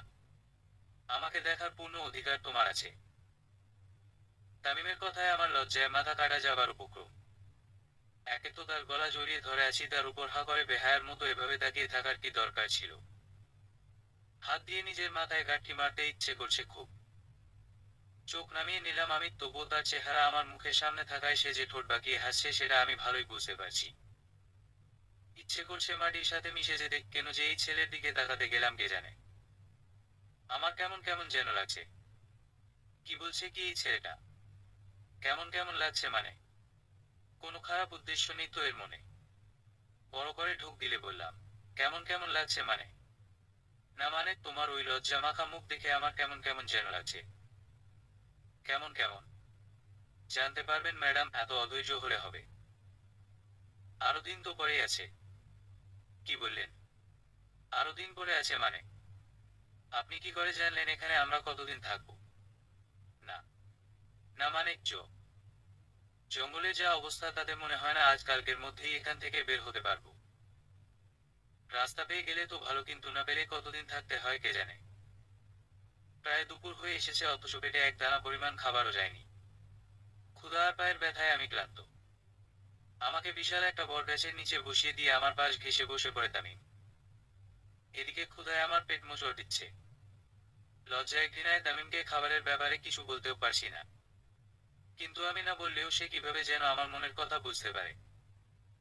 পকেট থেকে মাঝারি আকারের একটা চকলেট বের করে আমার দিকে বাড়িয়ে দেয়। আমিও আর দেরি করিনি, কিছু না বলেই তার হাত থেকে চকলেট নিয়ে খোসা ছাড়িয়ে একের পর এক বাইট খেয়ে ফেলতে লাগলাম। তামিমের দিকে ফিরে তাকানোর সময় আমার নেই। কিছুক্ষণ আমার দিকে তাকিয়ে হুট করেই সে দাঁড়িয়ে গেল। তুমি এখানে বসে থাকো, আমি এখনই আসছি। এসেই যেন তোমাকে এখানে পাই, এক পাও নড়বে না এখান থেকে। বলি প্যান্টের পেছনের পকেটে হাত দিয়ে ধূপ ধাপ্পা ফেলে সে চলে গেল একটা ঝোপঝাড়ের পেছনে। হঠাৎ কি এমন হলো যে এভাবে দৌড়ে চলে গেল? আর আমিই বা এখান থেকে নড়বো কিভাবে? পা নাড়ানোর জন্যই সেখানে আমি কিনা জঙ্গল ঘুরে বেড়াবো। কি যে চিন্তা ভাবনা কে জানে। ও গড, ফোন কোথায় গেল? প্যান্টের পকেটেই তো রেখেছিলাম, গেল কোথায়? মনে হয় দৌড়ানোর সময় কোথাও পড়ে গেছে। ও শিট, এখন কি হবে? যোগাযোগ করব কিভাবে আমি? রেহানকে তো বলতে হবে কি করছি বা পরবর্তীতে কি করব। শিট ম্যান, এখন কি হবে? ফোনে ম্যাপ অনুসরণ করেই তো ফিরে যেতাম। ওকে ফাইন, এভাবেই যদি থাকতে হয় তাতেও আমি রাজি। সরি, আমি সবটা চকলেট খেয়ে ফেলেছি। হ্যাঁ হ্যাঁ, খাবি তো। আমার কথা কি আর মনে থাকবে নাকি তোমার? আপনার কথা আমি কেন মনে করতে যাব? ইউনো তানহা, তুমি একটু দ্রুতই রেগে যাও। চোখ ছোট ছোট করে আমার দিকে তাকিয়ে কথাটি বলল তামিম। এই মুহূর্তে তাকে মোটেও বাজে ছেলে বলে মনে হচ্ছে না। আমার কেন যেন মনে হচ্ছে আমি কোনো গোলক ধাঁধায় আটকে আছি। কি নির্মল হাসি তার, যে কোনো মেয়েই ওই হাসির প্রেমে পড়তে বাধ্য। তবে আমার তার প্রেমে পড়া বারণ। আমার কল্পনার মাঝেই তামিম ছেলেটি এমন একটা কাজ করে বসলো, আমি চিৎকার না করে থাকতে পারলাম না। তামিমের হাত শক্ত করে ধরে আমি চিৎকার করে উঠলাম। আমাকে অবাক করে দিয়ে তামিম আমার মুচকে যাওয়া পা ধরে হেঁচকা টান দিল। দু হাত দিয়ে আমার পা ধরে নাড়াতে লাগলো। এদিকে আমার চোখ দিয়ে অনবরত পানি পড়ছে। তামিমের হাত আমার পা থেকে সরাতে নিলেই সে রাগী দৃষ্টি দিল। একটা সময় আমি আর আমার পায়ে ব্যথা অনুভব করছি না। চোখ বন্ধ করে মাথাটা হেলে গাছের সাথে ভর দিয়ে বসে আছি। তামিমের দৃষ্টি আমার দিকে, তবে দুজনেই চুপ করে আছি। কিছুক্ষণ চুপ থেকে বললাম, এভাবে তাকিয়ে আছেন কেন? নির্লজ্জ তো। তাই? আসলেই ছেলেটা নির্লজ্জ। এভাবে একটা মেয়ের দিকে তাকিয়ে থাকতে একটু লজ্জা পাচ্ছে না? উল্টো মুচকি মুচকি হাসছে। তবে মুখ দেখে বেশ ক্লান্ত দেখাচ্ছে। চোখ সরিয়ে নিলাম আমি, ওই দৃষ্টি আমাকে বশ করে নিচ্ছে। শরীরটা কেমন যেন ফুটবল লাগছে। আমার চোখ বন্ধ হয়ে আসছে, ঘুম পাচ্ছে খুব। আস্তে আস্তে তামিমের ঘাড়ে মাথা রাখলাম। চোখ বুজে ফেলার আগে মনে হলো ছেলেটা রহস্যজনক ভাবে হাসছে। কিন্তু আমার ওই হাসির রহস্য খুঁজে বের করার চিন্তাটাও এই মুহূর্তে ঘুমিয়ে আছে। আমার সামনে হাতে পেয়ারা নিয়ে দাঁড়িয়ে আছে তামিম। নিজের দিকে তাকিয়ে দেখলাম আমার পরনে যেই কাপড় ছিল তার চেয়ে একটা কাপড় বেশি আছে। তামিমের গলার ছোট্ট মাফলারটা দিয়ে আমার গায়ে যতটুকু সম্ভব ঢেকে দিয়েছে, শীত নিবারণের জন্য। অবশ্য প্রায় বিকেল হয়ে এসেছে, এই পাহাড়ি পরিবেশে শীতটাও একটু একটু বাড়ছে। মাফলারটা তেমন একটা শীত নিবারণ না করলেও কাজে এসেছে। তবে রাতে কি হবে কে জানে। শীতল চোখে আমার দিকে তাকিয়ে আছে তামিম। চোখ দিয়ে ইশারা করে কিছু একটা দেখানোর চেষ্টা করছে। তার দৃষ্টি অনুসরণ করে তাকিয়ে দেখলাম আমার দিকে হাত দিয়ে পেয়ারা বাড়িয়ে দিচ্ছে। কোথায় পেলেন? তোমার কি মনে হয় এই জঙ্গলের একটা গাছও আমাদের কাজে আসবে না? মানে? মানে ওদিকটায় একটা পেয়ারা গাছ দেখলাম। এখন পেটকে শান্ত রাখতে কষ্ট তো করতেই হবে, তাই গাছে উঠে পেয়ারা পেরে আনলাম। বলে সে নিজেও খেতে লাগলো। কিন্তু এটা দিয়ে কি আর ক্ষুধা মিটবে? কে জানে এখানে কতদিন থাকা লাগে, প্রতিদিন কি আর? মনটাই খারাপ আমার। খেতে না পারার জন্য নয়, এখানে আটকে থাকার কারণে। তামিমের দিক থেকে চোখ ফিরিয়ে আনার সময় দেখলাম হাতের পেছনের একটা অংশে কোনো কিছুর সাথে ঘষা লেগে প্রায় ছিঁড়ে গেছে। আমি তাকিয়ে আছি দেখে সে আমার দিকে তাকিয়ে বড় একটা হাসি দিল। আমিও আর কিছু বলিনি, তবে ছেলেটার জন্য খারাপ লাগছে খুব। রাতটা গাছের নিচেই কোনোরকম পার করলাম আমরা দুজন। মশা আর পোকামাকড়ের যন্ত্রণায় অদৃশ্য হয়ে ঘুমিয়ে আসছিল না। সকালে ঘুম থেকে উঠে দেখি আমার গায়ের উপর তামিমের শার্ট। পাশেই গাছের সাথে গায়ে লেয়ে দিয়ে বসে বসেই ঘুমোচ্ছে তামিম। একটা পাতলা গেঞ্জি পরেই সারাটা রাত কাটিয়ে দিল। আর আমি কিনা তার ঘাড়ে মাথা রেখেই সারা রাত ঘুমিয়ে কাটালাম। অপরাধবোধ কাজ করছে খুব, কিন্তু তাই বলে তাকে বিশ্বাস করা যায় না। তামিমের গায়ের উপর তার শার্ট রেখে আমি সেখান থেকে উঠে পড়লাম। অনেক হয়েছে আর না, এবার এখান থেকে আমাকে বের হতেই হবে। কিন্তু কোন দিকে যাব আমি? চারদিকের পরিবেশ একই রকম। কোন দিক থেকে এসেছিলাম আমি? 3 থেকে 4টা অপরাজিতা ফুল গাছের পাশে হাঁটু গেড়ে বসে আছি আমি। নীল রঙের এই ছোট্ট ফুলটা আমার বরাবরই দারুণ লাগে। কবিতা উপন্যাসেও এই ফুলের বেশ প্রশংসা। ফুল দেখতে দেখতে কিছুটা অন্যমনস্ক হয়ে পড়েছিলাম, ঠিক তখনই আমার ঘাড়ে ঠান্ডা কোনো কিছুর অস্তিত্ব অনুভব করলাম। এক মুহূর্তের জন্য ভয় পেলেও সাথে সাথেই পেছনে ফিরে তামিমের রক্তচক্ষু দেখতে পেলাম। বুকে হাত দিয়ে লম্বা একটা শ্বাস ফেলে পুনরায় তামিমের দিকে তাকালাম। কিন্তু তার এভাবে রেগে থাকার কারণ মোটেও আমার মাথায় আসছে না। চোয়াল শক্ত করে সে আমাকে বলল, কোথায় গিয়েছিলে? তার প্রশ্ন শুনে আমি খানিক অবাক হলেও আমলে নিলাম না। সামনে থেকে চলে আসবো তখনই সে আমার হাত ধরে হেঁচকা টান দিয়ে আমাকে নিজের সাথে মিশিয়ে নেয়। একে তো ঘুম থেকে উঠেছি, শরীরের পেশিগুলো এখনো নিয়ম অনুযায়ী কাজ করা শুরু করেনি। তার উপর আচমকা এভাবে হেঁচকা টান দেয়াতে আমি তামিমের বুকের উপর গিয়ে পড়লাম। আমার দু হাত পেছনে নিয়ে আমাকে শক্ত করে নিজের সাথে মিশিয়ে নেয়। তার এমন কাজে আমি অবাক না হয়ে পারলাম না। বিরক্ত হয়ে তাকে বললাম, কি করছেন আপনি? ছাড়ুন আমাকে। আমি জিজ্ঞেস করেছি, কোথায় গিয়েছিলে? আপনি সকালবেলা উঠে প্রথমে কোথায় যান? সকালবেলা উঠে মানে? আমার কার কার কথায় জনাব আমাকে ছেড়ে দিলেন? এই বাজে ছেলেটা বোধ হয় কথায় কথায় আমাকে শুধু আঘাত করতেই জানে। এমন উগ্র স্বভাবের মানুষ আমি তৃতীয়টি দেখিনি। একই ছেলে আর আমার মানা। হাত ডলতে ডলতে তামিমকে বললাম, কি হলো বলুন। সকালবেলা উঠে সবাইকে ঢোল পিটিয়ে বলে যান, সবাইকে জানিয়ে আপনি ওই কাজ করেন। আমার কথায় তামিমের চেহারার রং পরিবর্তন হলো। শান্ত কণ্ঠে নিচের দিকে তাকিয়ে আমাকে বলল, সরি, আসলে ঘুম থেকে উঠে তোমাকে না দেখতে পেয়ে খুব ভয় পেয়েছিলাম তাই। আর কিছু না বলেই আমার হাত ধরে আমাকে নিয়ে হাঁটতে লাগলো। তামিমের হাত ছাড়িয়ে বললাম, আপনার সাথে আমি আর কোথাও যাব না। তোমাকে কোলে নিতে আমার কোনো সমস্যা নেই মিস তানহা, বরং আরো মজা লাগবে। কথাটা বলেই সে আমাকে কোলে নিতে আসলে আমি পিছিয়ে গেলাম। এ কেমন ছেলে, কথায় কথায় গায়ে হাত দেয়। ভারী গলায় বললাম, কোলে নিতে হবে না, আমি যাচ্ছি। শান্ত দৃষ্টিতে আমার দিকে প্রায় মিনিট 5 তাকিয়ে রইল। মনে হয় না আমার কোনো কথা তার কানে গেছে। আমার কথার পাত্তা না দিয়েই সে আমার হাত ধরে সামনে হাঁটতে লাগলো। বুঝি না আমি কি কোনো মানুষের সাথে কথা বলি না কোনো রোবটের সাথে। পাথরের উপর বসে পানির তীব্র স্রোতের ধারা দেখছি। পানির স্রোতেরা কত দ্রুত বয়ে যাচ্ছে, থামার নামই নেই। জঙ্গলের এদিকটায় ছোট্ট একটা জলাশয় দেখে মনটাই ভালো হয়ে গেল। পাথরের উপর বসে তামিমের কাজে চুপি চুপি হাসছি আমি। ছেলেটা আমার হাত ধরে জোর করে আমাকে এখানে নিয়ে এলো। আর আমি কি না কি ভাবছিলাম। চারিদিকে বড় বড় সবুজ গাছপালা আর ঝোপঝাড়ের মধ্যে পরিষ্কার জলাশয়টা দেখতে খারাপ লাগছে না। আমাকে এখানে বসিয়ে রেখে তামিম জলাশয়ের কাছে গিয়ে মাছ ধরার চেষ্টা করছে। বলছি যে মাছ ধরলে রান্নাটা করবে কিভাবে? আগুন জ্বালানোর কোনো উপায় নেই। আমাকে হাসতে দেখে তামিম দূর থেকেই বলল, হাসছো যে? তামিমের কথায় আমার হাসির পরিমাণটা আরো বেড়ে গেল। হাত দিয়ে মুখ চেপে ধরে আছি, তবুও হাসি থামাতে পারছি না। আমাকে এভাবে হাসতে দেখে তামিম একটু কাছে এসে বলল, কি হলো? হাসছো কেন? নিজে তো বসে আছো এখানে আরাম করে, আর আমি কষ্ট করছি। কোনো মাধ্যম ছাড়া মাছ ধরতে কষ্ট আছে ম্যাডাম। এবার শব্দ করে হেসে দিলাম আমি। কোনরকম হাসি থামিয়ে তামিমকে বললাম, মাছ যে ধরার চেষ্টা করছেন, ধরার পর কিভাবে রান্না করবেন? নাকি বিড়ালের মতো কাঁচা খাওয়ার ইচ্ছে আছে আপনার? আমি কিন্তু কাঁচা মাছ খেতে পারবো না। আমার কথা শুনে তামিমের মুখ এইটুকু হয়ে গেল। চুপসে যাওয়া ওই মুখ দেখে আমার খুব হাসি পাচ্ছিল। মাথার পেছনটা চুলকে আমাকে বলল, এ না মানে দেখছিলাম খালি হাতে মাছ ধরা যায় কিনা। আর হ্যাঁ, মাছ রান্না করতে পারলেও তোমাকে খেতে দিতাম না। আপনার হাতের মাছ খাওয়ার কোনো ইচ্ছেও নেই আমার। তাই নাকি?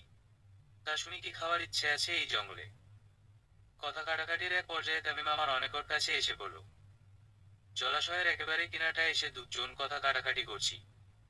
এক সময় বেখালি হয়ে তামিম আমার কাছে আসতেই আমি পিছলে পানিতে পড়ে গেলাম।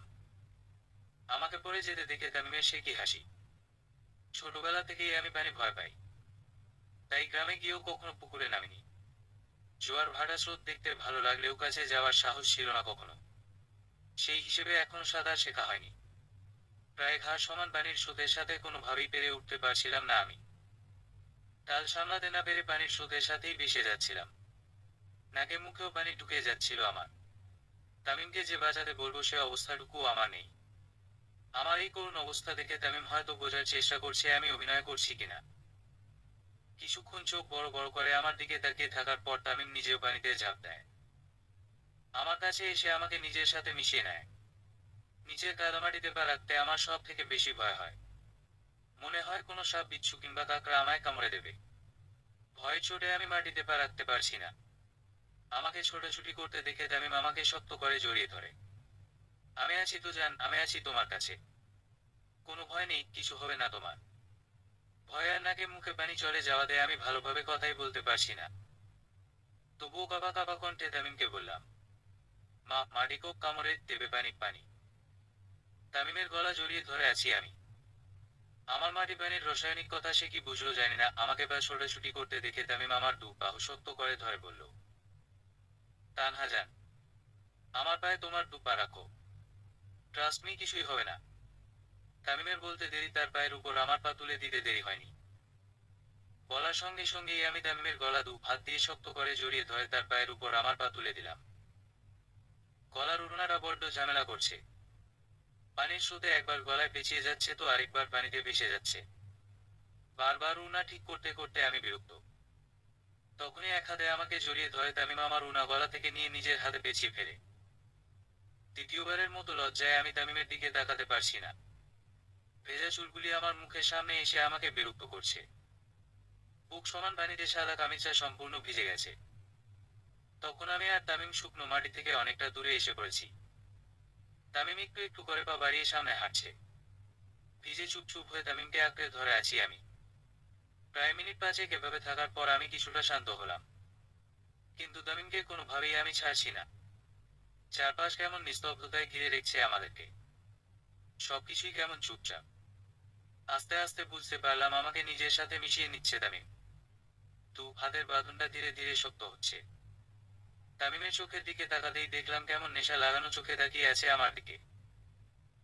পলকহীন ভাবে তাকিয়ে আছে, ঠোঁট দুটো কাঁপছে, শ্বাস দ্রুত ফেলছে। কিছু তো একটা চলছে তার মনে। চোখ নামিয়ে নিলাম আমি। তামিমের ওই চোখে তাকাতে আমার ভয় করছে। খুব ভয়, নেশা লেগে যাবার ভয়। স্পষ্ট বুঝতে পারছি তামিম কি চাইছে। আমার অস্বস্তি ভরা মুখ দেখে বোধ হয় সে কিছু আন্দাজ করতে পেরেছে। আমার কানের কাছে মুখ এনে বলল, তুমি ঠিক আছো? কানের কাছে মুখ এনে কথা বলায় তামিমের গরম নিঃশ্বাস আমার কানে এসে পড়ল। মুহূর্তেই কেঁপে উঠলাম আমি। কেমন বিচ্ছিরি একটা অনুভূতি। না পারছি তামিমের কাছ থেকে দূরে যেতে, আর না পারছি সহ্য করতে। তাকে হাত দিয়ে হালকা সরিয়ে দিয়ে বললাম, হ্যাঁ ঠিক আছে আমি। আমাকে মাটিতে নামিয়ে দিন প্লিজ। আমার কথা যেন তার কান পর্যন্ত পৌঁছায়নি। কাছে এসে আমাকে শক্ত করে ধরে আবারও নেশা ধরানো চোখে তাকিয়ে আছে। এবার আর আমি নিজেকে ছাড়াতে পারছি না। অবাধ্য ভেজা চুলগুলি চোখে মুখে লেপ্টে আছে আমার। তামিম এক হাতে আমার মুখে লেপ্টে থাকা চুলগুলি কানের পেছনে গুজে দিতেই আমার কাঁধ দৃশ্যমান হলো। একে তো উনা নেই, তার উপর এভাবে কেউ তাকিয়ে থাকলে কারি বা ভালো লাগবে। খুব অস্বস্তি লাগছে আমার। তামিমের দিকে তাকাতেই দেখলাম কেমন চিন্তিত চোখে আমার কাঁধের দিকে তাকিয়ে আছে। কপালে চিন্তার ভাঁজ স্পষ্ট বোঝা যাচ্ছে। আমি নড়ে উঠতেই সে আমাকে বলল, তোমার কাঁধের ওই দাগটা কিসের? চোখ নামিয়ে আমি বললাম, অনেক আগে একবার রিকশার হুডের সাথে লেগে কেটে গিয়েছিল, সেটাই দাগ। আমার জবাবে তামিমের মুখ উজ্জ্বল হয়ে গেল। চোখে মুখে আনন্দের আভাস দেখা যাচ্ছিল। মুখে হাসির রেখা টেনে আমাকে বলল, তোমার ঘায়ের ওই তিলটা। বলতে বলতেই আমাকে বুকের সাথে মিশিয়ে কিছু একটা দেখতে থাকলো। সাথে সাথেই তামিমকে সরিয়ে দিলাম আমি। কি অসভ্য ছেলে, কথায় কথায় গায়ে ছোঁয়ার চেষ্টা করে। সরিয়ে দিয়ে কিছু বলতে যাব তার আগেই আমার দু বাহু শক্ত করে ধরে বলল, তানহা জান, তুই তুই আমার তানহা। কত বড় হয়ে গেছিস তুই। তোকে তো আমি চিনতেই পারিনি। ও গড, ভাগ্য কখনো বেইমানি করে না আজ বুঝলাম। বলেই তামিম আমার কপালে গালে নাকে এলোপাথারি চুমু দিতে থাকে। দম বন্ধ হয়ে আসছে আমার। হাত দিয়ে তাকে বাধা দেওয়ার চেষ্টা করছি, কিন্তু তাতে কোনো কাজই হচ্ছে না। এমন শক্তি সমর্থ মানুষটার সাথে আমি কোনোভাবেই পেরে উঠছি না। আর সহ্য করতে না পেরে বললাম, কি করছেন কি আপনি, ছাড়ুন আমাকে। এমন অসভ্যতামির জন্যই আমি আপনাকে ঘৃণা করি। আমার কথা তামিম থেমে গেল। চোখ বড় বড় করে আমাকে বলল, তানহা তানহা, আমি তোর মান। কি হলো? চুপ করে আছেন কেন? দেখুন, আপনার সাথে আমি আর এক মুহূর্ত এখানে থাকবো না। আমাকে এখনই পারে নামিয়ে দিন। আপনার জন্যই আমি পানিতে পড়ে গিয়েছি। ধূসর চুপ, একদম চুপ, কোনো কথা নেই। এবার যা করার আমি করব। অনেক খুঁজেছি তোমাকে জান, অনেক খুঁজেছি, কিন্তু ভাগ্য আমাকে তোমার সাথে এভাবে দেখা করিয়ে দেবে সেটা কখনোই ভাবিনি। তামিম কি বলছে আমার মাথায় কিছুই ঢুকছে না। বিরক্ত হয়ে বললাম, দুদিন না খেয়ে খেয়ে মাথা নষ্ট হয়ে গেছে আপনার। কি আবল তাবল বলছেন আপনি? আমি আর পানিতে থাকতে পারছি না, দয়া করে আমাকে উপরে নামিয়ে দিন। এবারও আমার কোনো কথা তামিমের কানে গেল না। আমাকে শক্ত করে জড়িয়ে ধরে কানের কাছে মুখ এনে যা বলল তাতে আমার পিত্তি জ্বলে গেল। রাগ আমার চরমে উঠে গেছে, ধাক্কা দিয়ে তাকে সরিয়ে দিতেই আমি তামিমের কাছ থেকে আলাদা হয়ে পানিতে ছিটকে পড়লাম। দ্রুত কাছে এসে আমাকে আলতো করে জড়িয়ে ধরে তামিম বলল, কেন এমন করছো তানহা? দেখো, যা হয়েছে সেটা আমি সেদিন করতে চাইনি, আনফরচুনেটলি হয়ে গেছে। এখন আমি তোমাকে ভালোবাসি জান, এটাই সত্যি, আর তোমাকে এটা মানতেই হবে। তুমি জানো না আমি আমি তুমি আমাকে সত্যিই চিনতে পারছো না। হ্যাঁ চিনেছি, আপনি একটা লম্পট বখাটে মেয়েবাজ লোক। কে জানে আমার মতো আর কত মেয়েকে এভাবে দিনের পর দিন জ্বালিয়ে মেরেছেন। আমি তো বুঝতেই পারছি না আমি আপনার সাথে কেন এখনো এই জঙ্গলে পড়ে আছি। আপনি আমাকে উপরে উঠিয়ে দিন, না হয় ভালো হবে না বলে দিচ্ছি। আমার কথা শুনে তামিমের চোখ রক্তবর্ণ ধারণ করল। লম্বা লম্বা ঘন ঘন শ্বাস নিচ্ছে, চোয়ালটাও শক্ত হয়ে গেছে। মনে হচ্ছে আমাকে এখনই গিলে খাবে। আমি তামিমের চোখ থেকে আমার চোখ সরিয়ে নিলাম। আমার কোমর শক্ত করে ধরে বলল, কি করবি তুই? হ্যাঁ কি করবি? যা, কোথায় যাবি যা তুই। একটা কথা বলবি তো, ধাক্কা দিয়ে তোকে পানিতে ফেলে এখান থেকে চলে যাব। বেশি বড় হয়ে গেছিস তাই না? আমার মুখে মুখে কথা বলিস। খাবারে তোর দাঁত ফেলে দেবো বেয়াদব মেয়ে। টাকা আমার দিকে, আমার চোখে চোখ রাখো তুই। কি দেখতে পাচ্ছিস বল? আমাকে দেখে তোর লম্পট বখাটে মেয়েবাজ মনে হয়? কিছুই মনে পড়ে না তোর? তুই কল্পনাও করতে পারবি না আমি তোকে কত খুঁজেছি জান। কেন চলে গিয়েছিস তুই? যদি জানতাম তুই আমার তানহা, তোকে প্রথম যেদিন এখানে দেখেছিলাম সেদিনই কিডন্যাপ করে নিজের কাছে নিয়ে আসতাম। আমাকে দেখ তানহা, চিনতে পারছিস না আমাকে? তামিমের কথার আগাম মাথা আমি কিছুই বুঝতে পারছি না। তবুও তামিমের মুখের দিকে তাকালাম আমি। সত্যিই কোথাও একটা মিল তো আছেই, কিন্তু কার সাথে মিলছে তা কিছুতেই আমার মনে পড়ছে না। পৃথিবীতে অনেক মানুষের সাথেই অনেকের চেহারার মিল পাওয়া যায়। তামিমেরও হবে হয়তো। তামিমের এই চোখ আমার খুব চেনা চেনা লাগছে। যেন কতদিনের পুরনো এই চোখ। থুতনির মাঝখানে চাপ, দাড়ির মাঝে লুকোনো ওই কালো তিলটা মনে হচ্ছে আমি কতবার দেখেছি। কিন্তু সে আমাকে তুই করে কেন বলছে? বলবেই বা না কেন, বখাটে লম্পট মেয়েবাজ বলাতে গায়ে লেগেছে হয়তো। আমি তামিমের প্রশ্নের জবাবে আর কিছু বলিনি। চোখ ফিরিয়ে নিয়েছি তার চোখ থেকে। সেও আমায় আর প্রশ্ন করেনি। আমার কপালে আলতো করে চুমু দিয়ে খুব যন্ত্রে নিজের সাথে জড়িয়ে নিয়েছে। আমি চেয়ে উপেক্ষা করতে পারছি না। ঘৃণায় আমার গা ঘিন ঘিন করছে। এই দুদিন যেখানে আমি ছিলাম তামিম ঠিক তার উল্টো রাস্তায় আমাকে নিয়ে এলো। মনে হচ্ছে যেন আগে থেকেই তামিমের সব রাস্তা চেনা। তামিমের হাতে আর কাঁধে পা রেখে আমি বাড়ি থেকে উপরে উঠে এলাম। দুজনে উপরে উঠে এসে মাটিতে চুপচাপ বসে আছি। কিছুক্ষণ পর তামিম বিনা বাক্যে হাত থেকে আমার ওড়নাটা খুলে আমাকে দিয়ে দিল, আমি উপরে নিলাম। তারপর চলে গেল প্রায় 15 থেকে 20 দিন। কোনোদিন গাছের ফলমূল খেয়ে তো কোনোদিন না খেয়ে থাকতে হয়েছে আমাদের। দুজনেই খুব দুর্বল হয়ে পড়েছি। দিনের পর দিন সারা জঙ্গল হেঁটে হেঁটে দুজনেই ক্লান্ত হয়ে পোকা মাকড় আর মশার কামড় খেয়েও এক ঘুমে রাত পার করতাম। তামিমের ঘুম ভাঙত কিনা জানি না, তবে ক্লান্ত শরীরে আমি এক ঘুমেই রাত পার করতে পারতাম। আমার আর তামিমের কারো পায়েই জুতো ছিল না। আমি হাঁটতে না পারলেও তামিম আমাকে নিজের কোলে করে নিয়ে হাঁটতে ভুলতো না। খালি পায়ে আমাকে কোলে নিয়ে ঝোপঝাড়ের মাঝেই দিব্যি হেঁটে যেত। সেদিন পর তামিম আমাকে তেমন একটা বিরক্ত করতো না। তবে লক্ষ্য করেছি আগের থেকেও বেশি কেয়ার করতো আমার। তামিম এক বেলা না খেলেও আমাকে ঠিকই খাওয়াতো। যদিও খাবার আইটেমে ফলটাই থাকতো সবসময়। ভাবতেও পারিনি ফল খেয়ে কখনো এতগুলি দিন পার করে দেব। আমিষ কিংবা নিরামিষ জাতীয় খাবার পেটে না যাওয়ায় খুব দুর্বল হয়ে পড়েছিলাম আমরা। কিন্তু তামিম নিজের দুর্বলতা আমার কাছে একবারও প্রকাশ করেনি। কেমন যেন রেগে রেগে থাকতো। খুব প্রয়োজন ছাড়া কোনো কথাই বলতো না আমার সাথে। আমিও সেদে সেদে তার সাথে কথা বলতে যেতাম না। সকালবেলা ঘুম থেকে উঠে আমি নিজেকে প্রতিটা দিনই তামিমের বুকে আবিষ্কার করতাম। কখনো তামিমের গায়ের কাপড় আমার গায়ে থাকতো, কখনো বা নিজেই আমার চাদর হয়ে যেত। এক কাপড়ে দুজন দিনের পর দিন কাটিয়ে দিচ্ছিলাম। না গোসল না ভালো খাবার, কোনো সুবিধাই ছিল না। যেন ডোরেমনের টাইম মেশিনে করে আমরা অপরিচিত দুজন আদিম যুগে চলে এসেছি। আগুন জ্বালাবার মতো কোনো ব্যবস্থাও ছিল না। স্যাঁতস্যাঁতে পরিবেশ, রাতে প্রচুর শীত, কখনো বা বৃষ্টি, কখনো বা খুব কড়া রোদ। এই পরিবেশে বেঁচে ছিলাম এই তো বেশি। অবশেষে আমরা লোকালয়ের দেখা পেলাম। পাহাড় কেটে কেটে একচালা বিশিষ্ট সব ঘরতলা। ঘনবসতি না হলেও মানুষের চলাচল মোটামুটি দেখা যাচ্ছে। লোকালয়ের দেখা পেয়েও তামিমের মুখ যে এতটা শান্ত থাকবে সেটা আমার কল্পনাতেও ছিল না। সে যাই হোক, তাকে নিয়ে ভাবার সময় এখন আমার নেই। বসতবাড়ির কাছে আসতেই বেশ কিছু মানুষজন আমাদের ঘিরে ধরে। তামিম তাদেরকে ঠান্ডা মাথায় সবকিছু খুলে বলার পর তারা আমাদের দুজনকে খাবার আর পানি এনে দেয়। গ্রাম অঞ্চলের এই বদ্ধ পরিবেশে ছোট্ট একটা ঘরের আঠালো চাদর বিছানো খাটে বসে বসে অনেকদিন পর ভাত মুখে নিচ্ছি। তামিমকে আশেপাশে দেখতে না পেয়ে একটু অবাকই হলাম বটে, কিন্তু তাতেও আমার কোনো নড়চড় নেই। সে পাশে থাকলে কি আর না থাকলেই বাকি। এতদিনেও তামিমের প্রতি আমার মনে কোনো সফট কর্নার তৈরি হয়নি। সে যাই হোক, এতদিন ভাই খাবার না খাওয়াতে আজ হুট করে ভাত মুখে দিতেই আমার পেটে মোচড় দিয়ে উঠল।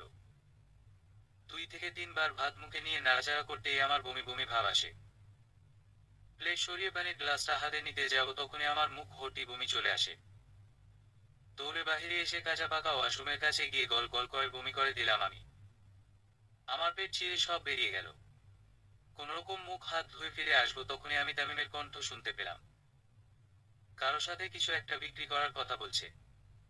হ্যাঁ, ঠিক শুনেছি আমি, বিক্রি করার কথাই তো বলছে। আমাকে বিক্রি করার কথা বলছে না তো? এই ছেলের কাছ থেকে এর চেয়ে বেশি কিছু আশা করা মূল্যহীন। শেষে কিনা আমাকে বিক্রি করার চিন্তা করলো। ভাগ্যিস আগেই শুনে ফেলেছি আমি তামিমের মনের কথা। দৌড়ে রুমে চলে এলাম আমি। আমাদের ফিরে যাবার ব্যবস্থা করতেই এখানকার নামটা কোনো ধনী ব্যক্তির কাছ থেকে ফোন এনে আমাদেরকে দেয়া হয়েছে। সেই লোকের সাথেই বোধহয় কথা বলছে তামিম। আমাকে খাবার দিয়ে পাশে ফোন রেখেই এক মহিলা ভেতরে চলে গিয়েছিল। দ্রুত ফোন নিয়ে বাবার নাম্বারে ডায়াল করলাম। 2 বার রিং হতেই ওপাশ থেকে বাবার কণ্ঠ ভেসে এলো। তামিমের আসার শব্দ পেয়ে দ্রুত আমি ফোন কেটে দিলাম।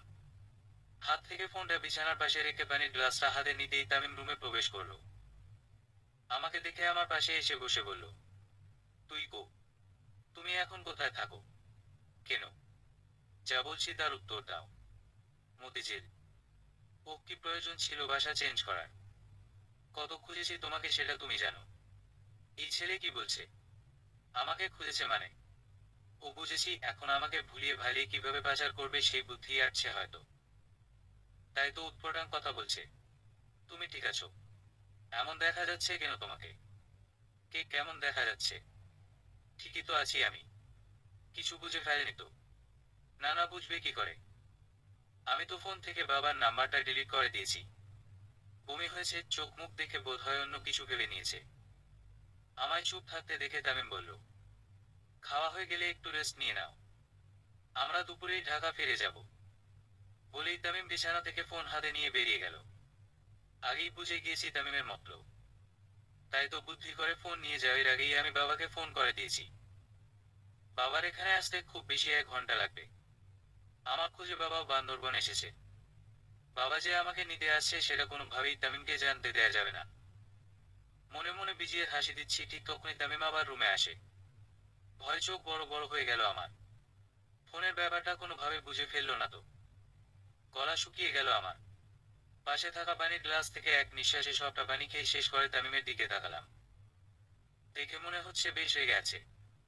চোয়াল শক্ত করে মাথার চুলগুলো নাড়তে নাড়তে আমার পাশে এসে দাঁড়িয়ে বলল, বাসায় ফোন করবে? না না, একেবারে বাসায় গিয়ে সবার সাথে দেখা করব। ফোন করার প্রয়োজন নেই। আমার জবাবে তামিম চোখ ছোট ছোট করে কিছুক্ষণ আমার দিকে তাকিয়ে রইল। হয়তো বোঝার চেষ্টা করছে আমার কি হলো, কেন আমি মানা করে দিলাম। তামিম চলে যাওয়ার পর বড় বড় নিঃশ্বাস ছাড়লাম আমি। ও বাসায় কথাটা শুনে কি ভয়টাই না পেয়েছিলাম আমি। সে যাই হোক, বাবা না আসা পর্যন্ত তামিমকে আমার সহ্য করতেই হবে। বাসে জানালার পাশের সিটে বসে তামিমের দিকে তাকিয়ে আছি আমি। মুখে আমার তৃপ্তির হাসি। বেচারা তামিমের মুখটা এখন এইটুকু হয়ে আছে। বাসের পেছনে দৌড়াতে দৌড়াতে হারিয়ে গেছে বোধহয়, তাই তো দাঁড়িয়ে দাঁড়িয়ে আমার চলে যাওয়া দেখছে। বাবা আমার কাছে আসার একটু আগেই আমি তামিমের চোখ ফাঁকি দিয়ে সেখান থেকে বেরিয়ে আসি। তামিম হয়তো কোনোভাবে বুঝতে পেরে গেছে আমি সেখান থেকে পালিয়ে এসেছি। তাই তো আমার পেছনে পেছনে বাস ট্রেন পর্যন্ত চলে আসে। কিন্তু ততক্ষণে দেরি হয়ে গেছে। বাস ছেড়ে দিয়েছে ঢাকার উদ্দেশ্যে। বাবার কাঁধে মাথা রেখে আমি চোখ বন্ধ করে আছি। চোখে ভেসে আসছে এতদিন তামিমের সাথে কাটানো মোমেন্টগুলোর কথা। পাচারকারী না হলে বেশ ভালোই ছিল ছেলেটা। খুব যত্ন করে আগলে রেখেছে আমায় এতটা দিন। কিন্তু কথায় আছে না, শেষ ভালো যার সব ভালো তার। তামিমের বেলাতেও তাই হলো। আমিও সব ভুলে যেতে চাই। বাবার বাহুতে দু হাত দিয়ে শক্ত করে ধরে রেখেছি আমি। বাবা আমার পরম যত্নে কপালে চুমু খেলেন। আর কিছু ভাবার সময় কই। ঘুম যে আমাকে চারদিক থেকে ঘিরে ধরেছে। প্রায় 1 মাসের ক্লান্তির অবসান তবে শেষ হলো। তানহা, তুই যখন হলুদ খামটা খুলে চিঠিটা পড়বি তখন আমি তোর কাছ থেকে অনেকটা দূরে চলে গেছি। তোর মনে আছে আমাদের প্রথম দেখা হওয়ার কথা? কি ঝগড়াটাই না তুই করেছিলি আমার সাথে। সেদিন থেকেই আমি পণ করেছি আমার এই ঝগড়ুটে মেয়েটাকেই সারা জীবনের জন্য চাই। তোকে ভালোবাসি রে পাগলি, খুব ভালোবাসি, কেন বুঝিস না আমাকে? আমার জন্য অপেক্ষা করিস তানহা, আমি ফিরে আসবো। কবে আসবো জানি না, তবে ঠিক ফিরে আসবোই। ফিরে এসে তোকে একেবারে নিজের করে নেব, অপেক্ষায় থাকিস তানহা। নিজের খেয়াল রাখিস। ক্লাসে আসবি আর যাবি, কোনো দিকে তাকাবি না।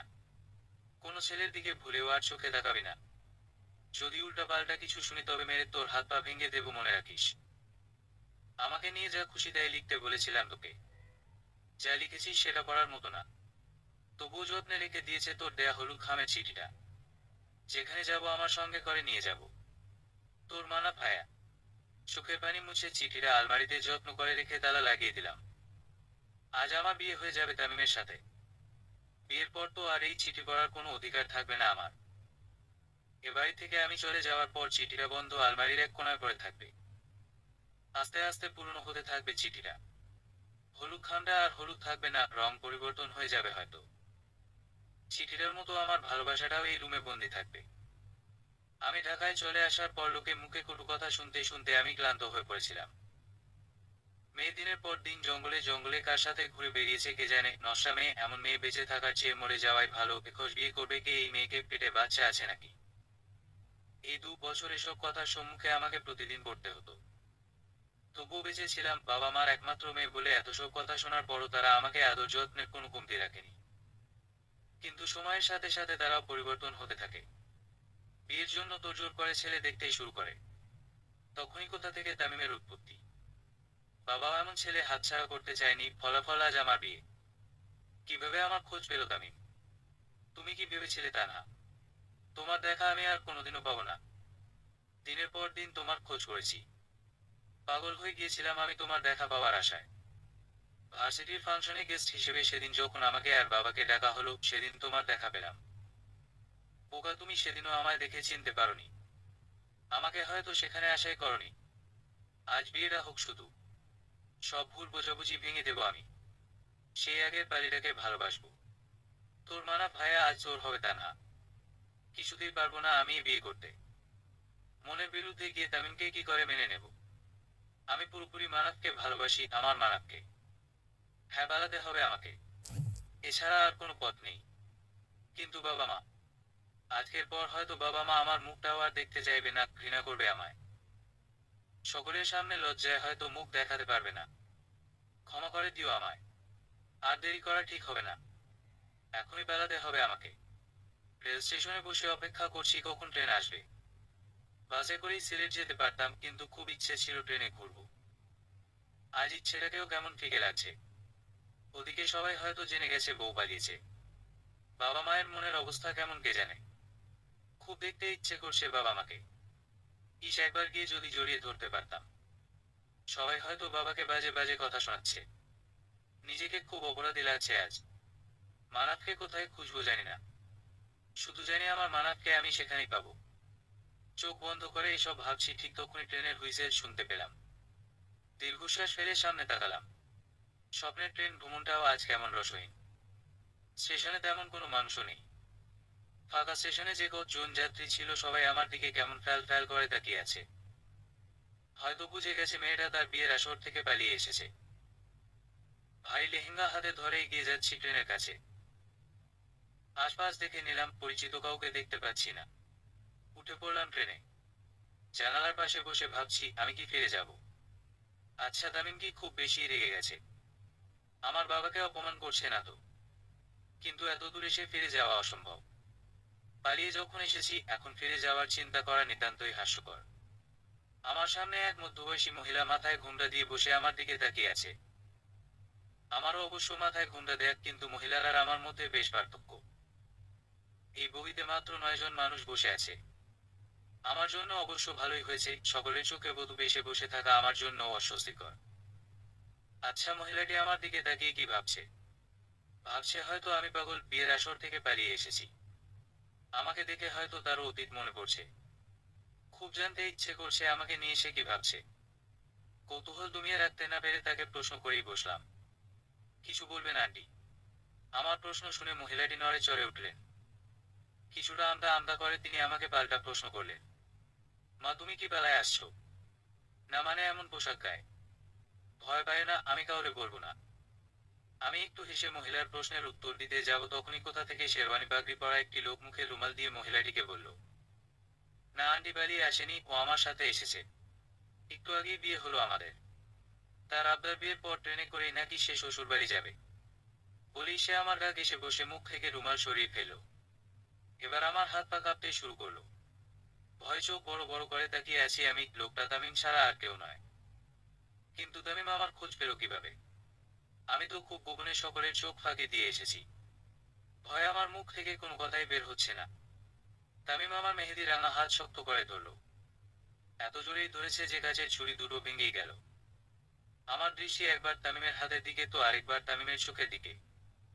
তামিমের মুখে হাসি লেগে থাকলেও এই হাসি যে প্রতিশোধের হাসি তা আমি ঢের বুঝতে পারছি। তোমার এত তাড়াহুড়ো কেন বলতো? আমার আগেই এখানে এসে বসে আছো, লোকে কি বলবে? সবাই তো ভাববে তুমি পালিয়ে এসেছো। কথাগুলো বলে তামিম একটা টেবিল হাসি দিল। মহিলাটিও আর আমাদের দিকে তাকিয়ে নেই।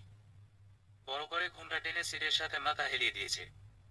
তামিমের হাসি দেখেই বুঝতে পারছি আমার আর রক্ষে নেই। চোখ নামিয়ে নিলাম আমি। সেই ভয়ঙ্কর লাল চোখ 2 বছর আগে যেমনটা দেখেছিলাম ঠিক তেমনই। এই চোখের চাহনির সাথে আমি কোনোভাবেই পাল্লা দিতে পারি না। তুই কে আমাকে এতই বোকা ভাবিস তা না। তুই বিয়ে বাড়ি থেকে পালিয়ে আসবি আর আমি ঘুণাক্ষরেও তা টের পাবো না। আমি জানতাম আজ তুই যেভাবেই হোক পালাবি। তাই তো বাড়ির চারপাশে আমার লোক লাগিয়ে দিয়েছিলাম। তুই যখন পালিয়ে যাচ্ছিস তখন আমি চাইলেই তোকে আটকাতে পারতাম। কিন্তু আমিও দেখতে চাইছিলাম তোর কত সাহস। তোর খুব ইচ্ছে পালিয়ে যাওয়ার, তাই না? আজকে তুই যেখানে যেতে চাইবি, যার সাথে থাকতে চাইবি, তার কাছেই রেখে আসবো তোকে। কেউ বাধা দেবে না তোকে। ওদিকটায় আমি সামলে এসেছি, ভবিষ্যতেও সামলে নেব। আমিও দেখতে চাই তুই কার সাথে সুখে থাকিস। আমার চোখ ভিজে এলো। কি হচ্ছে কেন হচ্ছে আমি জানি না। শুধু জানি আমার মানবকেই চাই। তামিমের জন্য আমার খারাপ লাগছে। আচ্ছা, তামিমকে একটু ভালোবাসলে কি এমন ক্ষতি হতো? কি হচ্ছে আমার, দোটানার মধ্যে কেন পড়ে যাচ্ছি আমি? বারবার আমি তামিমের দিকে তাকাচ্ছি, কিন্তু তামিম একবারও আমার দিকে তাকায়নি। শক্ত করে আমার হাত ধরে রেখেছে, যেন ছেড়ে দিলেই আমি দৌড়ে পালিয়ে যাব। অবশ্য পালিয়েই তো যাচ্ছিলাম। কিন্তু পালিয়ে যেতামই বা কোথায়? সিডেলে গিয়ে আমি মানাফকে কোথায় খুঁজব? আমি তো মানাফের কোনো ঠিকানাই চিনি না। কোথায় আছে, কি করছে, আদৌ আমাকে মনে রেখেছে কিনা কে জানে। তামিম যদি জানতে চায় আমি সেখানে গিয়ে কাকে খুঁজবো, কোথায় খুঁজবো, তখন কি জবাব দেব আমি? তবে কি পালিয়ে এসে ভুল করলাম? আর কিছু ভাবতে পারছি না আমি। চোখের পানি ফেলতে ফেলতে কখন যে ঘুমিয়ে পড়েছি কে জানে। চোখ খুলতেই বুঝতে পারলাম আমার মাথা তামিমের কাঁধে। মাথা উঠিয়ে তামিমের দিকে তাকিয়ে দেখি সেও আমার দিকে এক দৃষ্টিতে তাকিয়ে আছে। আশপাশে আর কেউ নেই। একটা বগিতে শুধু আমি আর তামিমই বসে আছি। আচ্ছা, আমি কি কোনো স্বপ্ন দেখছি? না, তা কি করে হয়? তামিম তো আমার হাত শক্ত করে ধরে আছে। তাহলে সবাই গেল কোথায়? সামনের সিটের মহিলাটাও তো নেই। তামিমকে কিছু জিজ্ঞেস করব সেই সৎ সাহসটুকুও যে আমার মধ্যে আর অবশিষ্ট নেই। ট্রেন থামতেই আমার হাত ধরে তামিম নেমে পড়ল। কিছু দূর হাঁটতেই সাদা গোলাপ ফুল দিয়ে সাজানো গাড়ির সামনে এসে থামল। গাড়ির দরজা খুলে মাথার পাগড়ি ভেতরে ছুঁড়ে ফেলে আমাকে ধাক্কা দিয়ে ভেতরে বসালো। আমি চুপচাপ যা হচ্ছে তা মেনে নিচ্ছি। সামনের সিট থেকে পানির বোতল নিয়ে এক পাশে দাঁড়িয়ে মাথায় পানি ঢালছে তামিম। আমি চুপচাপ দেখছি তামিমের কর্মকাণ্ড। এখনই হয়তো জিজ্ঞেস করবে আমায় কোথায় যাব, আমি তখন কি জবাব দেব? মাথা নিচু করে বসে আছি আমি। দুপাট্টার কোনা দু হাত দিয়ে মোচড়াতে মোচড়াতে প্রায় ছিঁড়ে ফেলার উপক্রম। তামিম আমার উত্তর শুনে আমার দিকে চোখ বড় বড় করে তাকিয়ে আছে। আমি তো সত্যিই জানি না মানাব কোথায় আছে, তাহলে তার ঠিকানা কিভাবে বলি? কিন্তু আমাকে অবাক করে দিয়ে তামিম কিছুই বলল না আমাকে। সিটে মাথা হেলিয়ে দিয়ে চোখ বন্ধ করে চুল টেনে ধরে রেখেছে। আমার নাক টানা শব্দে পাশ ফিরে তাকালো। আমাকে কাঁদতে দেখে জোরে চিৎকার করে বলল, একদম কাঁদবি না বেয়াদব মেয়ে। খুব বড় হয়ে গেছিস তুই। নিজে নিজে সব সিদ্ধান্ত নিতে শিখে গেছিস। একা একা ট্রেনে চড়ে বসলি, একবারও আমার কথা ভাবলি না। এখন আবার কাঁদছিস। থাপড়ে তোর সব দাঁত ফেলে দেবো, চিনিস আমাকে? তামিমের উঁচু গলায় আমার অন্তরাত্মা কেঁপে উঠল। গলা দিয়ে আর একটা শব্দও বের হচ্ছে না। এভাবে আমাকে মানব ছাড়া আর কেউ বকা দেয়নি। খুব রাগ হচ্ছে আমার, একে তো এভাবে বকা দিচ্ছে, তার উপর তুই করে বলছে আমাকে। গাল ফুলিয়ে জানালার দিকে তাকিয়ে রইলাম আমি। রেজিস্ট্রি পেপারে সাইন করে তামিমের বউ হয়ে গেলাম আমি। আমার অনুভূতি শূন্য। বিয়ে করেছি বটে, কিন্তু মন থেকে বিয়েটাকে কিছুতেই মানতে পারছি না। বাবা মা সবাই খুব খুশি আমাকে বিয়ে দিতে পেরে। সেদিন আমাকে বকাঝকা করার পর প্রায় ঘন্টা খানিক থেকে সেখানে আমাকে নিয়ে সেদিনই ফিরে আসে তামিম। পুরো রাস্তায় একটা কথাও আমার সাথে বলেনি, তবে এক মুহূর্তের জন্য আমার হাত ছাড়েনি তামিম। বেশ রাত করেই বাড়ি ফিরেও যে বিয়ের এত আয়োজন দেখতে পাবো আমার ধারণাতেও ছিল না। বাবা মা একটু রেগে ছিল আমার সাথে, কিন্তু তামিম আড়ালে গিয়ে কিছু একটা বলতেই বাবার মুখে আবার আগের মতোই হাসি দেখতে পেলাম। গোলাপের সুগন্ধিতে চারিদিক ম ম করছে। সম্পূর্ণ বিছানায় লাল গোলাপের পাপড়ি ছড়িয়ে ছিটিয়ে আছে, মাঝখানে আমি লম্বা ঘোমটা টেনে বসে আছি। চোখে আমার পানি নেই, মুখে হাসিও নেই, বিয়ের জন্য মনে লজ্জাও নেই। সত্যিই সব অনুভূতি শূন্য হয়ে গেছে। কিছুক্ষণ পরেই রুমে তামিম প্রবেশ করলো। তার জন্য মনে ভালোবাসা না হলেও একটু ভক্তি আছে। যতই হোক, এত কিছু ঘটে যাওয়ার পরও সে আমাকে বিয়ে করেছে বলে কথা। বিছানা থেকে নেমে তামিমের কাছে আসতেই সে এক হাতে আমার বাম হাত পেছনে নিয়ে মোচড়ে ধরে দেয়ালের সাথে ঠেসে ধরে, আরেক হাতে আমার চোয়াল শক্ত করে ধরে। হাতের ব্যথায় আমি চিৎকার করব তারও উপায় নেই। ছল ছল চোখে তামিমের দিকে তাকিয়ে আছি আমি। তামিমও আমার দিকে এক ধ্যানে তাকিয়ে আছে। ছোটাছুটির এক পর্যায়ে তামিম আমাকে বলল, তুই আমাকে তোর গোলাম হয়ে থাকতে বলবি, আমি সারা জীবন তোর গোলাম হয়ে থাকতে রাজি, কিন্তু তোর এই ছোট্ট মাথায় যদি আমাকে ছেড়ে যাওয়ার চিন্তা আর একবার আসে, তাহলে খুন করে তোকে রাস্তায় ফেলে নিজেও মরে যাব, মনে রাখিস তা না। আমার হাত ছাড়তেই আমি গালে হাত দিয়ে ঢলতে লাগলাম। খুব রাগ হচ্ছে আমার তামিমের প্রতি, প্রথম দিনেই কেউ এমন করে। তামিমকে ধাক্কা দিয়ে বললাম, কথায় কথায় তুই তোকারি করেন কেন আপনি? মেনার শিখেননি? প্রথম থেকেই আপনি আমাকে তুই তুই কর বলছেন। আর বলতে পারিনি আমি, তার আগেই তামিম আমাকে শরীরের সবটুকু শক্তি দিয়ে থাপ্পড় মেরে দিল। গালে হাত রেখে চোখের পানি ফেলছি আমি। তামিম আমার সামনে থেকে সরে আলমারির ভেতর কি যেন খুঁজছে। একটু পর আমার কাছে এসে আমার মুখে একটা হলুদ খাম ছুঁড়ে মেরে বলল, পড়েটা জোরে জোরে পড়বি, না হয় আরেকটা গালো লাল কর দেব আমি। সঙ্গে সঙ্গেই হলুদ খামটা খুলে ভেতরে থাকা সাদা চিঠিটা পড়তে লাগলাম। কিন্তু এ কি, এত আমারই হাতের লেখা? এই চিঠি তো আমি মানবকে দিয়েছিলাম।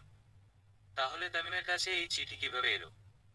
তবে কি, কি হলো, এখনো চুপ করে আছিস কেন? মানব ভাইয়া, আপনি এত কিউট কেন? আপনি জানেন আমি দেখতে অনেক সুন্দরী। ক্লাসের সবাই আমাকে অনেক ভালোবাসে, অনেক আদর করে, শুধুমাত্র আপনি আমাকে বকেন। একটু ভালোভাবে কথা বললেই কি এমন হয়? শোনেন, আপনি না আর কোনো মেয়ের সাথে মিশবেন না, হ্যাঁ? শুধু আমার সাথেই কথা বলবেন আর আমার সাথেই মিশবেন। আবার অন্যদিন লিখবো, আজকে আর কিছু মনে আসছে না। ও হ্যাঁ, আমি না আপনাকে ভালোবাসি, টাটা। আপনার তা না। লজ্জায় আমি তামিমের দিকে তাকাতে পারছি না। ঈশ্বর, ছেলেটা কি ভাবছে? কিন্তু লজ্জা শরম বাদ দিয়ে আমি আবারও তামিমের দিকে অবাক দৃষ্টিতে তাকিয়ে আছি। মনে হচ্ছে আমি আমার মানাবকে পেয়ে গেছি। মানাব, হ্যাঁ আমার মানাব, সেই ক্লাস 9-এ আমি মানাবকে এই চিঠি লিখেছি। তামিমের কাছে এই চিঠি, তবে কি? কিন্তু চেহারা এত পরিবর্তন। অবশ্যই কিছু কিছু মিলে, সেই চোখ চাপ দাড়ির মাঝখানের ওই তিলটা। 2 বছর আগে, তবে এজন্যই তামিমকে খুব চেনা চেনা লাগছিল। আমার বিষয় কাটে তামিমের কথায়। বোকা মেয়ে, তুই কি রেজিস্ট্রি পেপারে সাইন করার সময় আমার নামটা দেখিসনি? কাজী যখন তোর সামনে বলছিল মানব আহমেদ তামিম, তখন কি আমার নাম শুনতে পাসনি? বারান্দার গ্রিল ধরে দাঁড়িয়ে আছে মানব। মানবকে এখন তামিম ডাকবো নাকি মানব ডাকবো কিছুই বুঝতে পারছি না আমি। এদিকে আমার বিষয় এখনো কাটেনি। বারান্দায় গিয়ে মানবের পাশে কান ধরে দাঁড়িয়ে আছি আমি। অথচ মানবের কোনো পাত্তাই নেই। সে ব্যস্ত আকাশ দেখতে। কানে ধরে উঠবোস করার সিদ্ধান্ত নিতেই হুট করে আমাকে হেঁচকা টেনে নিজের বুকের সাথে মিশিয়ে নিল। হঠাৎ এমন হওয়াতে কিছুটা হকচকিয়ে গেলাম আমি। দু হাত দিয়ে পেছনে থেকে শক্ত করে আমাকে জড়িয়ে ধরে আমার ঘাড়ে মুখ ডুবালো। পুরো শরীর যেন আমার অবশ হয়ে গেছে, চোখ বন্ধ করে নিলাম আমি। শক্ত করে মানাফের হাতে আঁকড়ে ধরলাম। আজ আর বাধা দেব না। বাধা না দেয়াটা অবশ্য আমার সই বলার আরেকটা উপায়। চোখ বন্ধ করেই মানাফকে বললাম, ভালোবাসি মানাফ, খুব ভালোবাসি তোমায়। ভালোবাসি শব্দটা শুনে মানাফ আমাকে আরেকটু শক্ত করে জড়িয়ে ধরে বলল, আমিও ভালোবাসি আমার ঝগড়ুটে বউটাকে। সমাপ্ত।